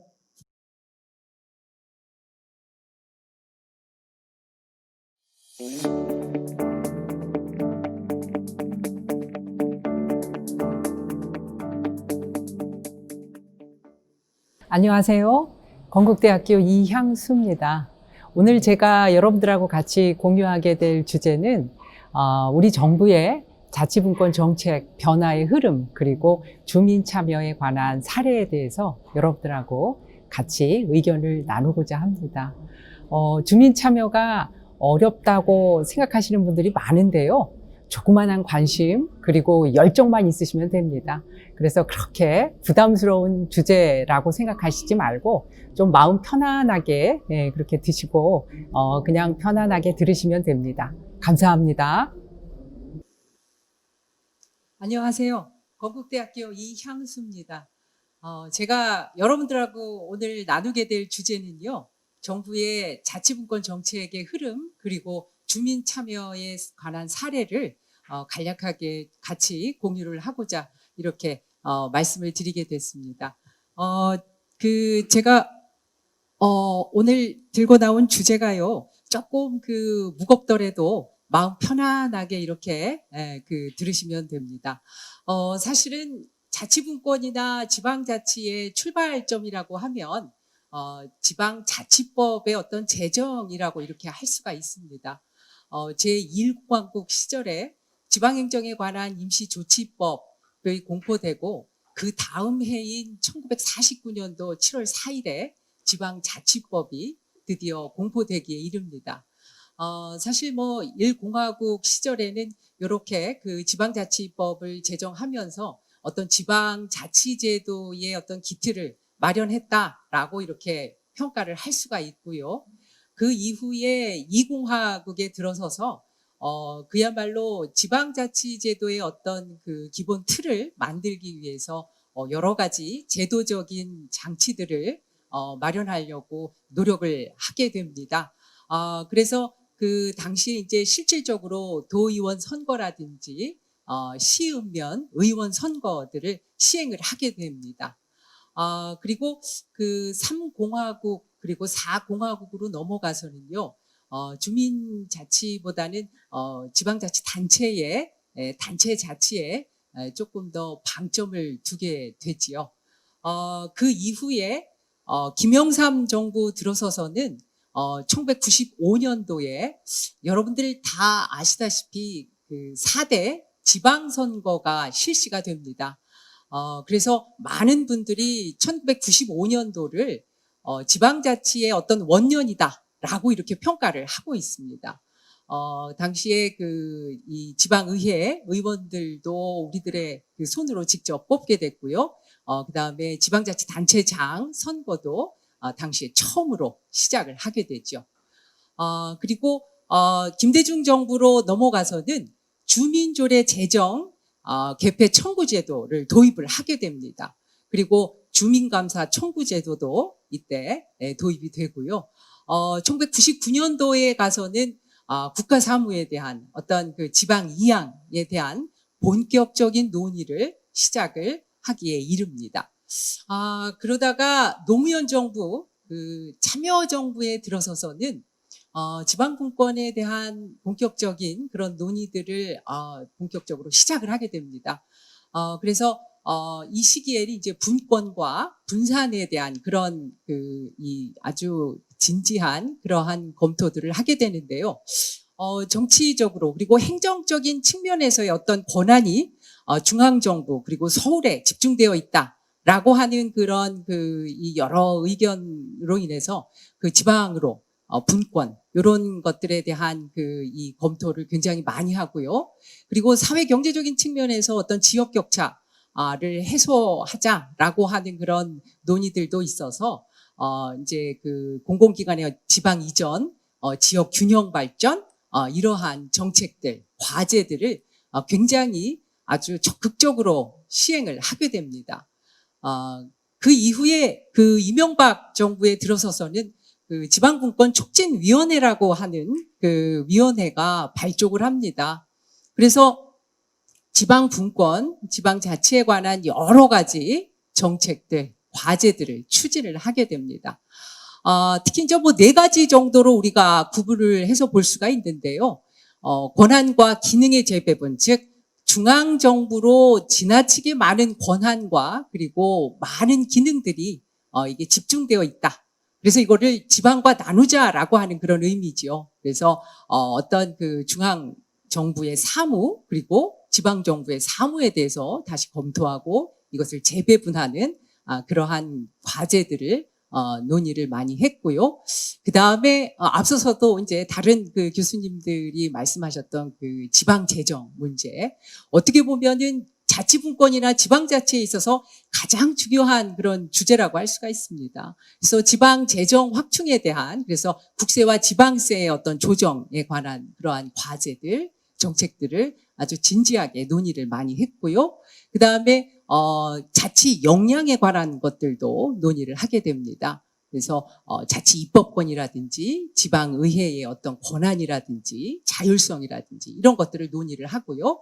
그리고 아울러서 그 중앙정부와 지방정부 간의 어떤 협력, 예, 그리고 소통 이런 그런 정책이나 과제들도 진행을 합니다.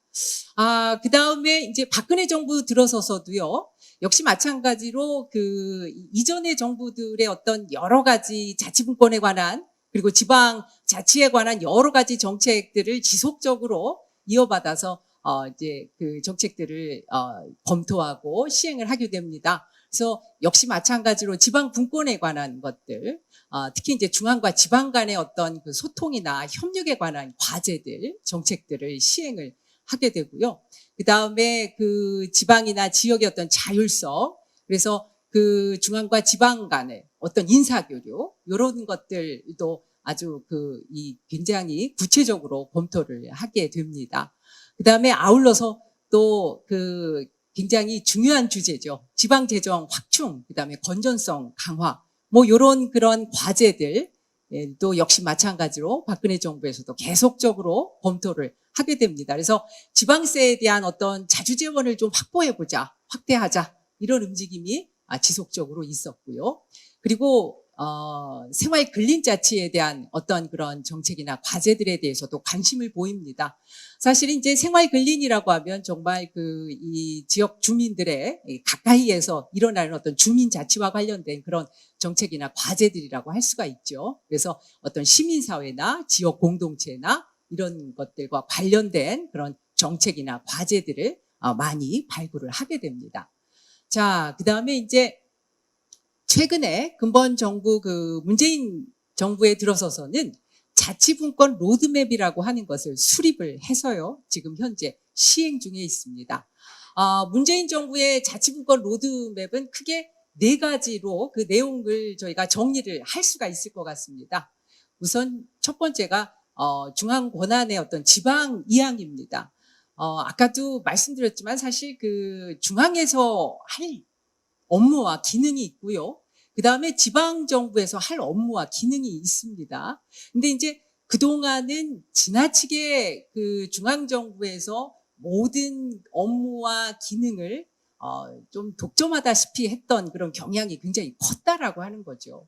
그래서 이것을 어떤 그 전국적인 어떤 통일성이나 아니면은 그 어떤 중앙에서 뭔가를 조정을 하는 그러한 업무는 중앙정부에서 해야 되지만 그렇지 않고 정말 그 생활 현장과 관련된 그런 기능이나 업무, 혹은 광역 단위에서 이루어져야 되는 그런 기능이나 업무, 이런 것들은 광역단체 혹은 기초 지방정부로 이양을 하자라고 하는 그런 정책이라고 할 수가 있습니다. 그래서 이 자치분권 로드맵에서도 사실 이제 기존의 여러 정부에서도 이런 그 중앙 권한에 대한 이양은 계속적으로 지속적으로 이야기가 됐었고요. 이번 정부에서도 이 자치분권 로드맵에서 이 중앙 권한의 어떤 사무 배분에 대한 지속적인 관심 그리고 여러 가지 정책들을 지금 수행해서 시행을 하고 있습니다. 두 번째가 그 재정분권에 관한 것입니다. 사실은 이제 앞서서 다른 교수님도 말씀을 하셨지만 어떻게 보면은 지방에서 지방의 목소리를 내기 위해서는 사실은 뭐 이 재정적으로 좀 독립이 돼야지 이것이 가능하죠. 그러다 보니까 뭐 국세와 이 지방세의 비율이라든지 이런 것들, 그리고 지방에서 조금 일을 할 수 있게 좀 뭔가 재정적으로 이런 좀 넉넉하지는 않더라도 어쨌든 제 역할을 할 수 있을 정도의 그러한 재정 상황이 될 수 있도록 좀 저희가 검토를 해야 되지 않겠는가라고 하는 거죠. 그래서 여러 가지 재정 분권과 관련된 그러한 과제들, 정책들에 대해서도 굉장히 많은 그런 관심을 가지고 있다라고 이렇게 이해를 하시면 되겠습니다. 자, 그 다음에는 이제 자치단체의 역량 제고입니다. 사실은 뭐 이 지방정부에서 어떤 그 독립적인 그리고 아주 뭐 역동적으로 적극적으로 여러 가지 그 자치 현장에서 어떤 제 역할을 하기 위해서는 사실은 자치단체의 어떤 독립성이나 뭐 전문성이나 역량이나 이런 것들의 확보가 아주 중요하다라고 할 수가 있죠. 그리고 또 다른 한편에서는 사실 지방의회의 역할도 굉장히 중요하다라고 할 수가 있습니다. 그래서 뭐 그 지방의회 의원들의 어떤 전문성이라든지 역량이라든지 이런 것들에 있어서도 굉장히 중요하다. 그래서 이번 이 문재인 정부의 자치분권 로드맵에도 이런 자치단체 그리고 지방의회의 어떤 역량 강화 그리고 전문성 제고 이런 것에 있어서 굉장히 많은 관심을 가지고 있다라고 이렇게 이해를 하시면 되겠습니다. 그 다음에 이제 끝으로 그 자치분권 로드맵의 또 중요한 내용 중에 하나가 바로 풀뿌리 민주주의입니다. 이건 바로 이제 주민 자치, 주민 참여를 이야기하는 것이죠. 제가 이제 이 부분에 대해서는 조금 더 말씀을 좀 드리고 싶은 게요. 왜 매 정권마다 이렇게 그 주민 자치에 대해서 강조를 해왔는가라고 저희가 그 이면을 좀 살펴보면 그동안 우리나라의 지방자치라고 하는 것이 주로 그 단체 자치에 좀 방점이 찍혀 있지 않았나 이런 생각이 듭니다. 그래서 매 정부마다 주민자치, 풀뿌리 민주주의 뭐 이런 것들을 굉장히 강조했는데 제가 느끼기에는 아직도 그렇게 이 주민 참여나 풀뿌리 민주주의 측면에서 볼 때 긍정적인 평가를 내리기는 조금 어려운 것 같습니다. 근데 우리가 왜 참여해야 되는가? 주민 참여가 왜 중요한가를 좀 간략하게 말씀을 드릴게요. 사실 우리는 행정이나 어떤 정책 과정의 이 현장 혹은 영역에서 우리의 그 위치를 놓고 볼 때 우리는 뭔가 이렇게 한켠 이렇게 비껴져 나가 있고 혹은 수동적인 객체로서 우리가 존재를 하지 않았나 이런 생각이 듭니다. 행정이나 정책 과정은 늘 공공 영역에서 혹은 행정의 영역에서 그것을 담당하는 사람들의 몫으로 우리는 생각을 하지 않았나? 이런 생각이 들었던 거죠.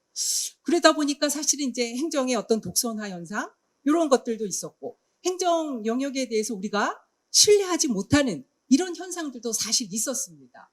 근데 우리가 같이 참여해서 같이 논의하고 협의하는 과정에 이렇게 좀 참여를 하다 보면요. 사실은 서로 각자에 대해서 이해를 하게 됩니다.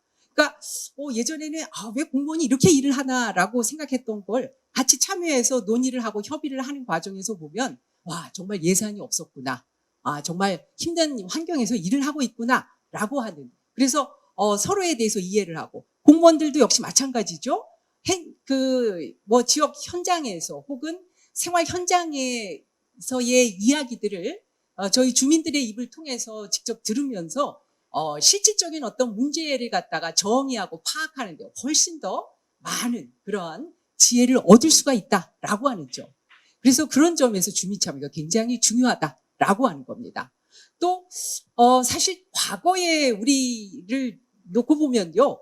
뭐 전문성도 별로 없는 것 같고 시간도 별로 없어서 우리를 대신할 누군가를 우리가 꼭 선출을 해서 그들의 어떤 그 힘을 빌려서 의사결정을 대신하고 하는 과정이 필요했었다라고 하면요. 지금 우리가 살고 있는 21세기는요. 사실은 뭐 인터넷이다 뭐다 해서 굉장히 정보를 획득하는 것이 굉장히 쉽습니다. 그리고 지역 현안이라고 하는 측면에서 보면 사실은 그 지역의 문제 혹은 우리 동네의 문제를 우리보다 더 많이 알고 있는 사람은 없죠. 그래서 우리가 뭐 이런 전문성 측면에서도 사실은 별로 이렇게 그것을 부담스럽게 생각할 필요도 없고요. 그다음에 인터넷이라는 채널도 있고 지금 요즘에 그 지방 정부에서는 사실 아주 다양한 그런 채널을 통해서 주민 참여 그리고 주민들의 어떤 제안 이런 것들을 아주 활발하게 의견 수렴하려고 굉장히 많은 노력을 합니다. 그래서 이런 것들에 우리가 적극적으로 대응을 해도 되지 않나라는 생각이 들고요.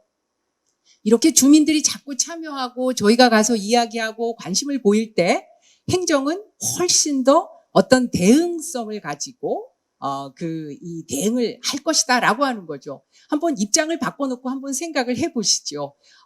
그 관공서나 그 공무원 입장에선 우리한테 별로 관심도 안 가지고 있고 이 지역 현안에 대해서 어떤 참여도 하지 않는 그러한 지역에서 행정의 대응성이 얼마나 높아질 것인가? 여러분들 한번 생각을 해보시죠. 아마도 우리가 많은 관심을 가지고 여러 의견을 내놓고 할 때 훨씬 더 공공부문의 혹은 행정의 대응성도 훨씬 더 적극적이고 훨씬 더 역동적일 거다라고 하는 것을 우리가 비추어 알 수가 있습니다. 자, 그러면요, 제가 몇 가지 그 주민 참여 사례에 관한 것들을 한 2가지 사례를 좀 오늘 들고 나왔습니다. 우선 그 성북구의 장수마을에 대한 이야기를 좀 먼저 드리겠습니다. 성북구의 장수마을은 이 성북구 3선 4동을 이야기합니다. 잘 아시는 분들도 많을 텐데요. 그 서울 성곽에 인근해 있는 그러한 그 지역이라고 할 수가 있습니다.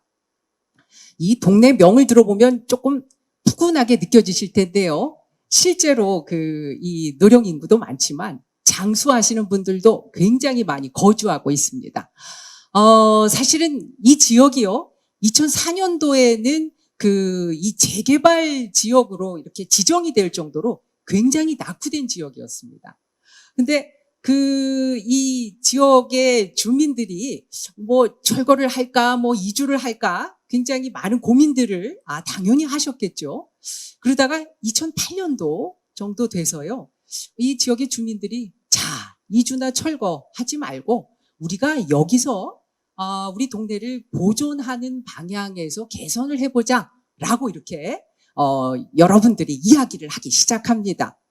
근데 이 장수마을이 가지고 있는 아주 큰 자산이 하나 있는데요. 그게 뭐냐면요. 아마 여러분들이 지금 살고 있는 그 지역 풍경 혹은 아파트 풍경하고 좀 대비될 겁니다. 이 지역 주민들 간의 네트워크가 살아있는 그런 지역입니다. 그리고 그 주민들 간의 정이 정말 그야말로 끈끈한 정이 아직도 남아있는 그런 지역이죠. 소위 말해서 사회적 자본이 그러니까 주민들 간의 네트워크도 활발하고 그리고 그들 간의 신뢰도 살아있는 그런 지역이라고 할 수가 있습니다.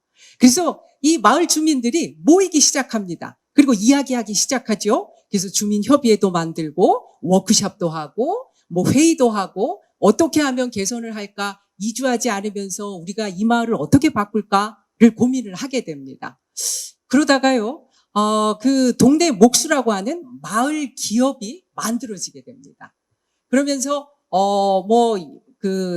여러 빈집이 있었는데 그러한 빈집들을 수리를 하고 그 다음에 또 조금 아름답게 꾸미고 여러 가지 개선을 하다 보니까 외부에서요 이 지역으로 이제 그 빈집에 개선된 그런 빈집에 이제 이주하는 그런 사람들이 생겨납니다.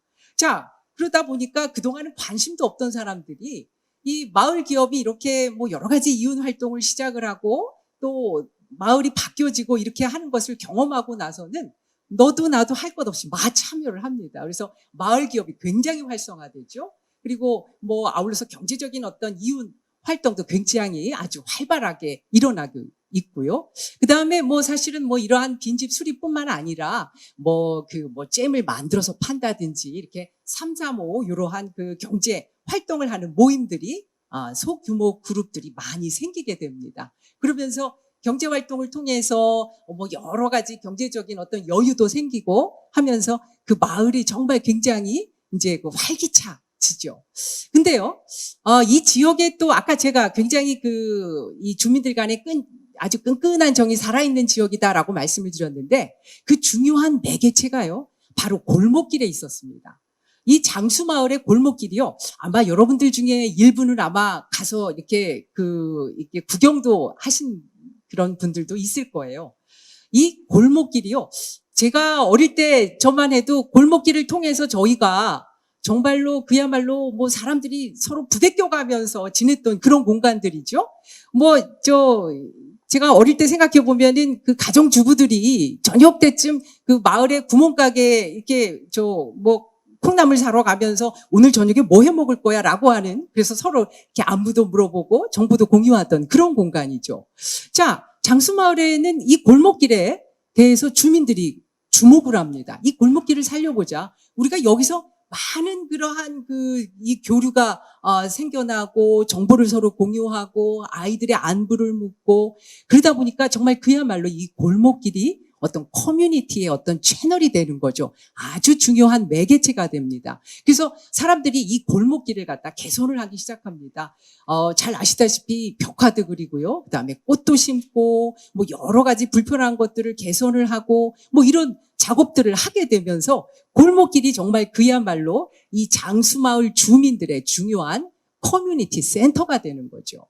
자, 그래서요, 사실은 이 장수마을은 이후에요, 지금도 역시 마찬가지입니다. 뭐 도시 재생의 어떤 모범 사례로 굉장히 많이 그 주목을 받고 있죠. 그래서 다른 지역에서도 굉장히 많이 와서 벤치마킹을 하곤 합니다. 근데 뭐 도시 재생이다 뭐 이러다 이렇게 생각을 하시니까 조금 거창하시죠. 그러면 제가 두 번째 사례를 좀 말씀을 드릴게요. 두 번째는요, 세종시, 그 세종시의 똑똑 세종 실험실이라고 하는 그 주민 참여 제한 제도입니다, 이게. 근데 이제 아마 여러분들 이렇게 생각하실 거예요. 우리도 사실은 우리 뭐 지역에서도 저런 시민 제한 제도는 다 하고 있는데, 이렇게 생각하실 텐데요. 요 똑똑 세종 실험실은 조금 다릅니다. 이게 뭐냐면요, 그 시민들의 이제 제안들을 이렇게 받습니다. 제안들을 받고요. 여기서 이제 다른 지자체 같으면 이제 여기서 대략 이렇게 선정을 하고 수렴을 할지 말지를 이제 결정을 하는데, 요 똑똑 세종 실험실의 경우에는 여러 그 제안된 아이디어들을 놓고 서너 명이 한 팀을 이루어서, 그것도 시민들이 이렇게 몇 개 팀으로 나눠서 들어온 제안들을 가지고 실험을 하게 됩니다. 그래서 검증 절차를 거치고요, 실제 검증을 거쳐서 이것이 제대로 된, 그러니까 해당 문제를 해결하기 위한 제대로 된 솔루션이다라고 이렇게 판명이 나면 그것을 시의 정책으로 이렇게 전환을 하는 거죠. 즉, 그러니까 정책 과정, 즉 문제를 정의하고 문제를 해결을 하고 그다음에 문제를 검증하고 그 문제에 대한 평가, 그리고 문제를 갖다가 시의 정책으로 이렇게 전환하는 전 과정을 주민 참여를 통해서 이것이 일어나는 것이죠. 그래서 사실은 이 똑똑 세종 실험실의 이러한 그 제도는요, 지방자치 혁신 박람회 이런 데서도 상을 받았던 그러한 사례라고 할 수가 있습니다. 제가 아직도 기억에 남는 그 제안이 있었는데요. 뭐냐면요, 아주 이 엄밀한 측정된 데이터에 기반해서 이 과속방지턱을요, 과속방지턱이 과연 그 보행자들에게 이것이 얼마나 유효한가, 이런 것들을 검증한 그런 제안이 있었고요. 그래서 실제 검증을 해보니까, 정말 유효하더라 라고 해서 이걸 시정에 반영을 했고요. 그 다음에 또 제가 한 가지 또 기억나는 게요, 보통 이제 아마 초등학교 앞에 가면 여러분들도 아마 교통봉사 한 번쯤은 다 해보셨을 겁니다. 예, 저도 며칠 전에 저희 딸아이 교통봉사에 참여를 했었는데요. 보통 이제 어른들이 가서 이 표지판을 들고 있죠. 근데, 이 똑똑 세종 실험실에 그 당시에 제안된 제안 아이디어가 뭐였느냐면요, 학생이 직접 등교하는 학생이 이 안전깃발을 들고 가게 해보자. 그래서 실제 해보니까요, 그게 훨씬 더 효과적이더라라고 하는 거죠. 그래서 등굣길에 학생들이 안전깃발을 직접 들고 이렇게 등하교를 하는 그러한 아이디어가 채택이 되고 실제 검증을 해보니까 그것이 효과적이더라라고 이렇게 판명이 나서 그것을 채택을 해서 실제 활용을 하고 있었습니다. 자, 제가 이제 지금 조금 도시 재생에 관한 주민 참여에 대한 이야기, 그리고 주민들의 어떤 제안을 통해서 어떻게 시정에 반영이 되고 이러한 바뀌는 현장에 대해서 이렇게 말씀을 드렸는데요. 이것도 조금 어렵고 부담스러우시다라고 하면요. 제가 얼마 전에 이 주민자치회에 방문을 했었는데요. 모 지역에 가보니까요. 거기 안건이라고 하는 게 어떤 지역에 거주하시는 분이 여러분들은 뭐 주민자치회나 이런 데의 안건이라고 그러면 굉장히 거창한 거를 이렇게 생각하시는데요. 그렇게 거창하고 부담스럽게 생각하실 필요가 없습니다. 그 지역의 안건이 뭐였느냐면 인사하기였어요. 저희가 왜 같은 아파트에 살아도 사실은 주민들 간에 누가 사는지 별로 관심도 없고, 그리고 뭐 사실 위아래에 자녀들의 이름도 잘 모르잖아요. 그래서 서로 인사하고, 그래서 우리 지역의 어떤 좀 훈훈한 정을 좀 느끼자라고 하는 것이 바로 지역 주민자치의 안건이었습니다. 이것처럼 사실은 뭐 주민 참여나 이런 것들이요, 아주 작은 어떤 제안, 그리고 본인이 생각한 어떤 조그만한 아이디어로부터 출발한다라고 이렇게 편안하게 생각하시면 되고요. 주민 참여가 거창한 게 아니구나. 작은 관심, 그리고 조그만한 열정만 있으면 충분하구나라고 이렇게 편안하게 생각을 해주셨으면 좋겠습니다. 감사합니다.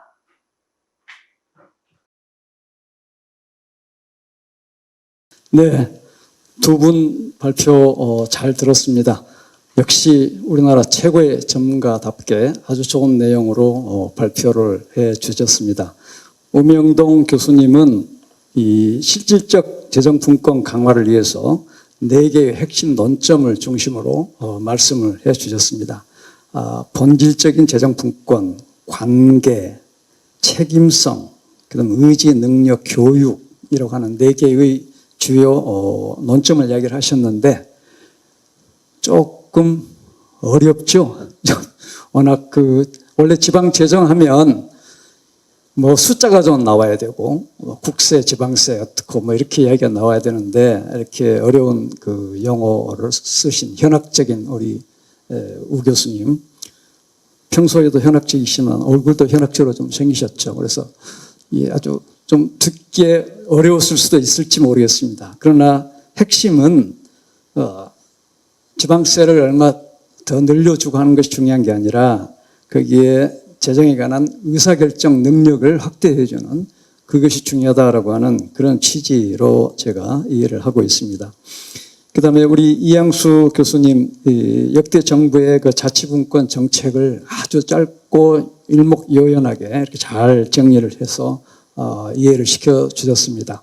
그리고 주민참여 사례 2개의 사례를 이야기를 하셨는데 가만히 들으면서 이런 주민참여의 성공적인 사례들은 나중에 이러한 프로그램이 계속된다고 하면 어떤 사례 발표 어떤 기회로 만들면 또 상당한 도움이 되지 않겠느냐 하는 그런 생각을 해봤습니다. 그래서 두 분 발표 아주 감사하게 생각을 하고 지금은 이제 질의응답 시간입니다.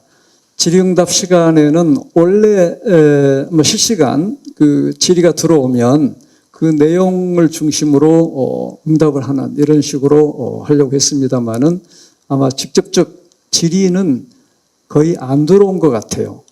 그래서 지금 두 전문가분이 계시기 때문에 꼭 물론 이 주제하고 관련된 것만은 아닐 수 있겠습니다만은 그 주제와 관련돼서 제가 어떤 질문 내지는 좀 추가적 보충 설명 뭐 이런 것을 의미하는 그런 차원으로 좀 설명을 부탁을 드리도록 그렇게 하겠습니다. 먼저 이 지방재정 하면은 역시 지방자치의 물적 기초를 아까 이룬다고 이야기하셨는데 지방재정이 상당히 정책을 실현하는데 정책을 실현해서 가능하게 하는 데에 상당히 중요한 변수죠. 그래서 늘 지방세를 늘려달라 뭐 이런 식 요구들을 많이 하고 하는데 이번에 그 코로나 사태에서 보면 이 각 지방 정부들이 아주 신속하게 대응한 것 중에 하나가 재난지원금과 여러 가지 그 취약계층들을 돕는 이런 행사들을 이러한 그 정책들을 폈는데 거기에 재원들을 쓴 걸 보니까 대부분 재난 이 관리기금 또 재해 구호기금 원래 그게 그런 재난이나 재해가 발생하면 쓸 수 있는 그래서 적립해 놓은 돈인데 그리고 결산해서 그 세계 잉여금 뭐 이런 것들을 쓰고 그래서 저도 걱정이 진짜 재난이 발생했을 때에 그 돈이 없어서 어떻게 하려나 하는 그런 생각도 해본 적이 있습니다만은 아주 오래 잘 무사히 넘어갔습니다. 그래서 그런 그 재원을 마련하는 방법에 관한 이야기와 그 다음에 그 재원을 마련했을 때 그것이 갖는 의미, 아까 그 의사결정 능력하고 관련된 그런 이야기가 될 텐데 그런 차원에서 앞으로의 과제라고 하는 그런 차원에서 좀 구체적인 어떤 정책 대안들은 많이 제시가 되고 있습니다만은 우리 우 교수님이 어떤 생각을 하고 계시는지 잠깐 좀 보충적으로 설명을 좀 부탁을 드리겠습니다.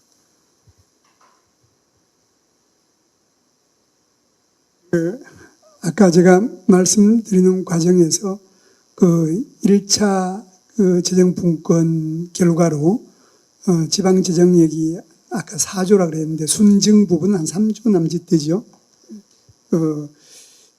그렇게 돼 있는데 이제 우선에 지방 재정력이 보강되는 것이 중요하다. 이제 그 중에서 자체 재정력이 보강되는 것이 중요하다. 이 지역개발기금이라든가 재난 기금이라든가 이런 걸 쓰더라도 이 기본적으로 이 자체 재정력이 충분해지면은 그쪽 자금을 쓰는 데 있어서도 좀 더 이렇게 유연성이 있지 않을까 이런 생각이 듭니다. 그리고 이제 지방채 관련 부분인데 이 부분에서 우리가 재정활동을 하는 궁극적인 목적이 뭘까? 이제 그냥 이 수지를 맞추는 데 뜻이 있는 것일까? 이게 경제 위기가 오면은 거기에 대처하는 과정에서 지방정부가 중앙이나 지방이나 돈을 좀 쓰면은 곧바로 적자가 생겨서 재정 위기가 생길 거니까 긴축을 해야 된다. 이런 식으로 대처를 하게 되는데 재정활동의 궁극적인 목적은 관할 지역 주민들, 국가 입장에서는 국민들의 생존과 발달이라는 데 초점을 맞춰야 된다고 생각을 합니다. 이건 제 개인적인 소견입니다.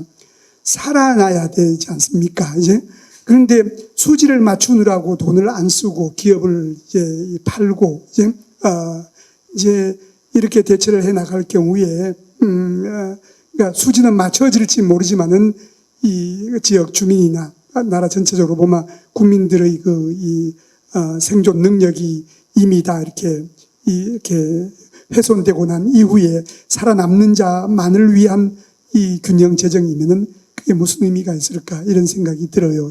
그래서 지방채도 지금 그 총액 발행 한도 제도를 시행하고 있어서 예전에 비해서 그 노무현 정부 이후로 지방정부의 자율성을 많이 주고 있습니다만은 그러나 여전히 이렇게 중앙정부의 전체적인 큰 틀 속에서 움직이고 있는 부분이 많이 남아 있는 걸로 알고 있습니다. 이제 이것도 지방정부에 좀 더 자율성을 주어서 이제 지방정부가 지역 주민의 의지를 받들어서 그를 좀 조절할 수 있는 필요하면 좀 발행도 할 수 있고 아니면 좀 긴축도 할 수 있는 이런 그 신축적인 대응을 할 수 있는 능력을 좀 주면 좋겠다 이런 생각을 해봤습니다.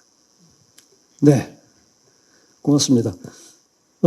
이양수 교수님께 좀 추가적 답변을 부탁드리고 싶은 거는 아까 두 가지 사례를 이야기를 하셨는데 성북구 장수마을이죠. 거기는 원래 관계들이 아주 돈독한 그런 사회적 자원이 잘 형성되어 있고 또 골목의 중요성을 또 이야기를 하시고 이렇게 이야기를 했는데 세종시 경우는 주민들이 정책 제안한 것을 시가 정책으로 전환하는 그런 걸 상당히 잘한 것으로 이렇게 이야기를 하셨어요. 그래서 이제 사례가 다들 다양하고 각각의 특수한 케이스들이 있기 때문에 거기에 맞춰서 해야 되겠습니다만은 가령 장수마을 같이 이렇게 잘 기본적인 그 맥락이나 이런 그 분위기가 잘 조성되어 있는 경우에는 그렇게 또 잘 되겠습니다만은 그렇게 되어 있지 않는 경우에는 어떤 방식이 좀 유용할까? 그리고 이제 가버넌스 차원에서 즉 주민들 간의 관계만이 아니라 시와의 관계 그리고 지역의 어떤 여러 조직들이 많이 있죠. 그래서 그런 조직들과의 관계 뭐 이런 것 등등은 또 어떻게 형성하는 게 좋을 것인가 이런 걸 조금 더 추가적으로 좀 설명을 부탁을 드리겠습니다. 예, 사실 장수마을 같은 경우에는 정말 그야말로 지역 공동체가 살아있는 그런 지역이라고 할 수가 있습니다. 그래서 다른 지역에서 아마 장수마을처럼 이렇게 공고하게 정말 그 지역 공동체가 형성되기까지는 상당한 시간적인 비용이 좀 들 거다라는 생각이 들고요. 우리가 그 지금 이제 윤영진 교수님도 말씀하셨지만 보통 그 지역 공동체를 형성하는 그 참여자들이 굉장히 다양하지요. 그러니까 지역 주민들이 가장 중요하고요. 그 다음에 지자체도 있고, 그리고 뭐 마을 기업도 있을 수가 있고, 자생단체도 있고, 그 다음에 뭐 전문가 그룹도 있고, 여러 그 지역 공동체를 그 구성하는 참여자들이 굉장히 다양합니다. 근데 이분들 그리고 이러한 기관들 간의 협업이 굉장히 중요한데, 제가 한 가지 조금 그 당부 혹은 강조하고 싶은 거는 어쨌든 이러한 그 지역 커뮤니티나 지역 공동체를 활성화하는 데 있어서 우리는 그동안 너무나도 공공기관이 이러한 것들을 주도했다라고 하는 거고요.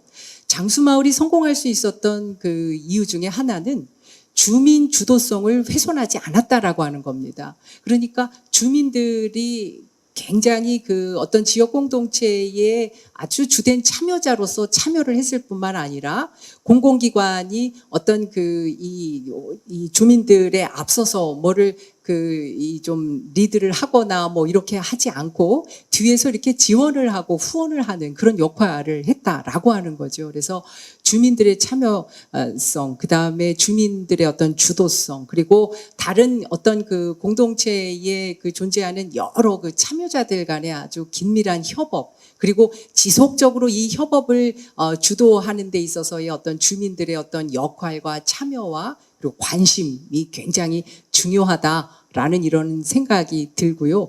그리고 최근에는 이제 이 주민자치를 중심으로 해서 이런 주민 참여 혹은 주민 주도성을 조금 찾기 위한 그런 여러 가지 노력들이 여러 지역에서 좀 일어나고 있는 것 같습니다. 그래서 저는 시간은 좀 걸리긴 하지만 그래도 좀 예전에 비해서는 많은 분들이 우리 지역이나 우리 동네에 대해서 관심을 많이들 가지고 계시다라고 하는 점에서 그래도 좀 긍정적이고 낙관적으로 좀 평가를 할 수 있지 않을까 이렇게 기대를 해봅니다. 주민 주도성이라고 하는 아주 좋은 이야기를 하셨는데 최근에는 이 문재인 정부에서도 주민 주권 이야기까지 하면서 주민들의 역할을 상당히 중요시하고 있는 것 같습니다. 근데 코로나 때 우리가 겪은 것 중에 하나 제가 좀 놀라웠던 것은 아까 전문가 그룹을 이야기를 하셨는데 코로나 때 인천의 시립병원이죠. 맨 처음 확진자를 치료하셨던 의사 선생님이 이 드라이브 스루를 제안하셔가지고 그거를 고양시가 맨 처음 채택을 했죠. 그래서 채택을 한 어댑터라고 하는 것도 상당히 중요하거든요. 그래서 전국으로 퍼지고 세계로 퍼지고 부산 남구 경우에도 워킹 스루라고 하는 것을 남구 보건소 계신 분이던데 의사 출신이신 것 같던데 그분이 또 이렇게 제안을 하셔서 워킹 스루가 전국적으로 보급이 되고 세계적으로 보급되고 이런 사례들을 보면서 그 전문가 그룹과 그다음에 자치단체 간의 관계 이런 것도 상당히 중요하지 않느냐는 그런 생각을 해봤습니다. 우리 우 교수님께 다시 한번 좀 질문을 드리고자 합니다. 이번 코로나를 겪으면서 코로나 감염은 평등하다. 대통령도 걸리고 했으니까요. 그러나 코로나의 영향은 불평등하다. 특히 이 취약계층이나 저소득층 이런 그 또 자영업자들 뭐 이런 그룹들이 엄청나게 이 어려움에 처한 이런 사태들이 생겼습니다. 그래서 재정으로만 해결할 수는 없겠지만 재정의 역할이 상당히 중요시되고 그래서 중앙정부도 4차에 걸친 추경을 편성을 했죠. 그런데 아까 말씀 중에 그 피코크 와이스만의 전이 효과 이야기하시면서 역사적 사례들을 보면 대체로 집권화 경향이 강해진다라고 하는 그런 말씀을 하셨거든요. 그래서 중앙정부와 지방정부 간의 어떤 재정 측면에서의 역할 분담이랄까 이런 쪽에서의 과제라고 하면 어떤 것이 있을 수 있을까에 대해서 우리 우 교수님 한번 말씀을 좀 해 주시죠. 피코크 와이즈만의 전이 효과론이라는 것은 그 이전에 얘기했던 와그너, 우리 뭐 재정하시는 분들은 잘 알겠습니다만은 와그너가 얘기했던 경비의 지속적인, 연속적이고 지속적인 팽창이라는 그런 법칙적 성향이 사회적 동란의 시기에는 단절적으로 이 전이 효과가 영어로 replacement니까 위치를 껑충 뛰어서 이제 올라가게 되는데 그 요인이 이제 수입 면에서 또는 지출 면에서 그리고 정부 구조 면에서 세 가지로 나누어져요. 그래서 세 번째가 집권화 경향이 나타난다. 이제 그러니까 비상사태라는 특수한 상황 속에서 중앙정부가 이제 보다 균질적이고 효율적으로 사태를 이제 해결해 나가고자 하는 관점에서 재정활동이 중앙 주도로 이제 이렇게 변해가는 경향이 나타나는데 문제는 그런 사회적 동란의 시기가 끝나고도 한번 일단 집권화되고 나면은 그 경향으로부터 벗어나지 못하고 오랫동안 지속되는 경향을 보인다는 거예요. 그 우리의 경우도 5.16 이후에 그랬다는 점이죠. 이제 그래서 지금 코로나19 사태로 인해서 이게 비상사태니까 이게 국무총리가 지방에도 내려가지고 막 이 총괄적으로 지휘하고 이렇게 겉으로 보면 얼마나 멋있어 보입니까? 이제 그런데 그것이 이제 지방의 역량을 이렇게 약화시킬 수 있는 가능성이 있는데 그는 비상사태다 보니까 자연스럽게 수용을 하게 된다는 것이죠. 그런데 이런 사태가 끝나도 그 경향을 이어갈 가능성이 있기 때문에 이제 이 지방 재정의 분권적 재정 운영에 큰 이 위해적 요소로 이게 이제 코로나 이후에 남을 가능성이 크다. 이제 그래서 그런 사태를 대비하기 위해서는 이제 실질적 분권을 강화하기 위한 노력이 필요한데 이거를 개별 지방 정부로서는 어렵다는 거예요.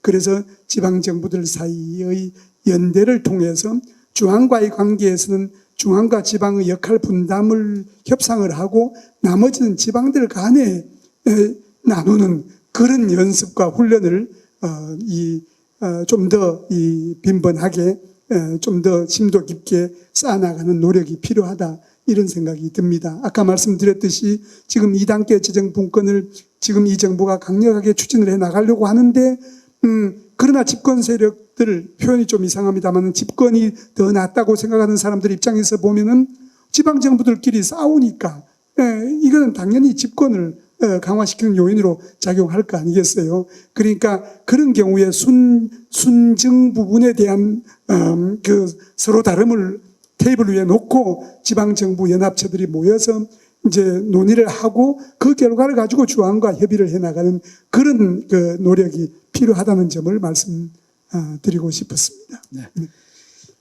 시간 여유가 약간 있기 때문에 마지막 이향수 교수님께 질문 하나 더 드리겠습니다. 질문이라기보다도 부탁사항이라고 봐야 되겠는데 이번에 국회에 제출된 지방자치법 개정안에는 주민 참여 권리를 크게 신장하는 내용들이 많이 들어있다고 합니다.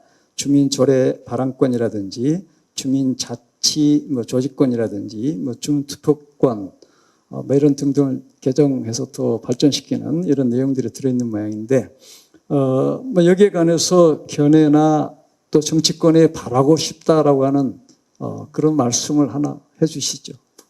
예, 사실은 이제 뭐 이번에 그 자치법을 개정하면서 이제 여러 가지 주민들의 어떤 참여나 주민들의 권리, 권한을 강화하는 그러한 내용들을 많이 반영을 했는데요. 제가 볼 때는 사실 우리가 그동안 뭐 이런 그 제도나 법이 없어서 그러면 주민 참여가 덜 됐나라고 하는 데 있어서는 조금 회의적인 것 같습니다. 제가 볼 때는 아까도 말씀드렸지만 단체 자치에 주로 방점이 찍혀 있었고 주민 자치에는 별로 관심을 두지 않았던 게 아닌가 이런 생각이 들었고, 그다음에 지금보다는 조금 나아지고 있긴 하지만 그래도 뭐 어쨌든 법적으로 제도적으로 이러한 그 주민들의 참여의 어떤 그런 이 규모나 뭐 질적으로 양적으로 굉장히 지금 정부에서도 여러 가지 노력들을 하고 있고 또 뭐 제도적인 틀도 마련되어 있으니까 이제 정말 우리들이 일반 시민들이 주민들이 그 지역의 현안에 대해서 좀 많은 관심을 가지고 그리고 좀 적극적으로 뭔가 본인들의 의사를 표현하고 그러한 훈련과 연습이 좀 필요한 시기가 아닌가. 그래서 아까도 말씀드렸지만 정말 작은 관심 그리고 조그만한 열정을 조금 많이들 가지셨으면 좋겠습니다. 예, 네. 감사합니다. 네, 감사합니다. 지금까지 네 분의 우리나라 최고의 전문가들이 이 지방자치와 관련된 그런 앞으로의 과제에 대해서 아주 좋은 말씀들을 해주셨습니다. 오늘 발표한 내용들은 아마 이제 그 키워드 정도 이야기하는 그런 내용일 것으로 보고 앞으로 서울시가 이 프로그램을 계속한다고 하면 조금 더 구체적이고 자세한 그런 내용으로 정책 대안을 마련해가는 그런 자리로 발전시켰으면 좋겠다 하는 그 말씀을 드립니다. 그리고 SNS상에서 질문은 안 하셨지만 아마 이 발표 내용을 어디서 볼 수 있느냐 또 자료를 어디서 구하느냐 하는 이런 요청을 해왔다고 합니다. 아마 서울시 홈페이지에 지금 현재는 올려져 있지 않고 올려서 여러분들이 자료와 동영상을 볼 수 있게 한다고 합니다. 그걸 참고해 주시기를 바랍니다. 오늘 장시간에 걸쳐서 여러분들의 좋은 발표를 듣는 그런 시간이었는데 도움이 되었는지 모르겠습니다. 지금까지의 지방자치분권 관련 온라인 특강을 마치겠습니다. 감사합니다.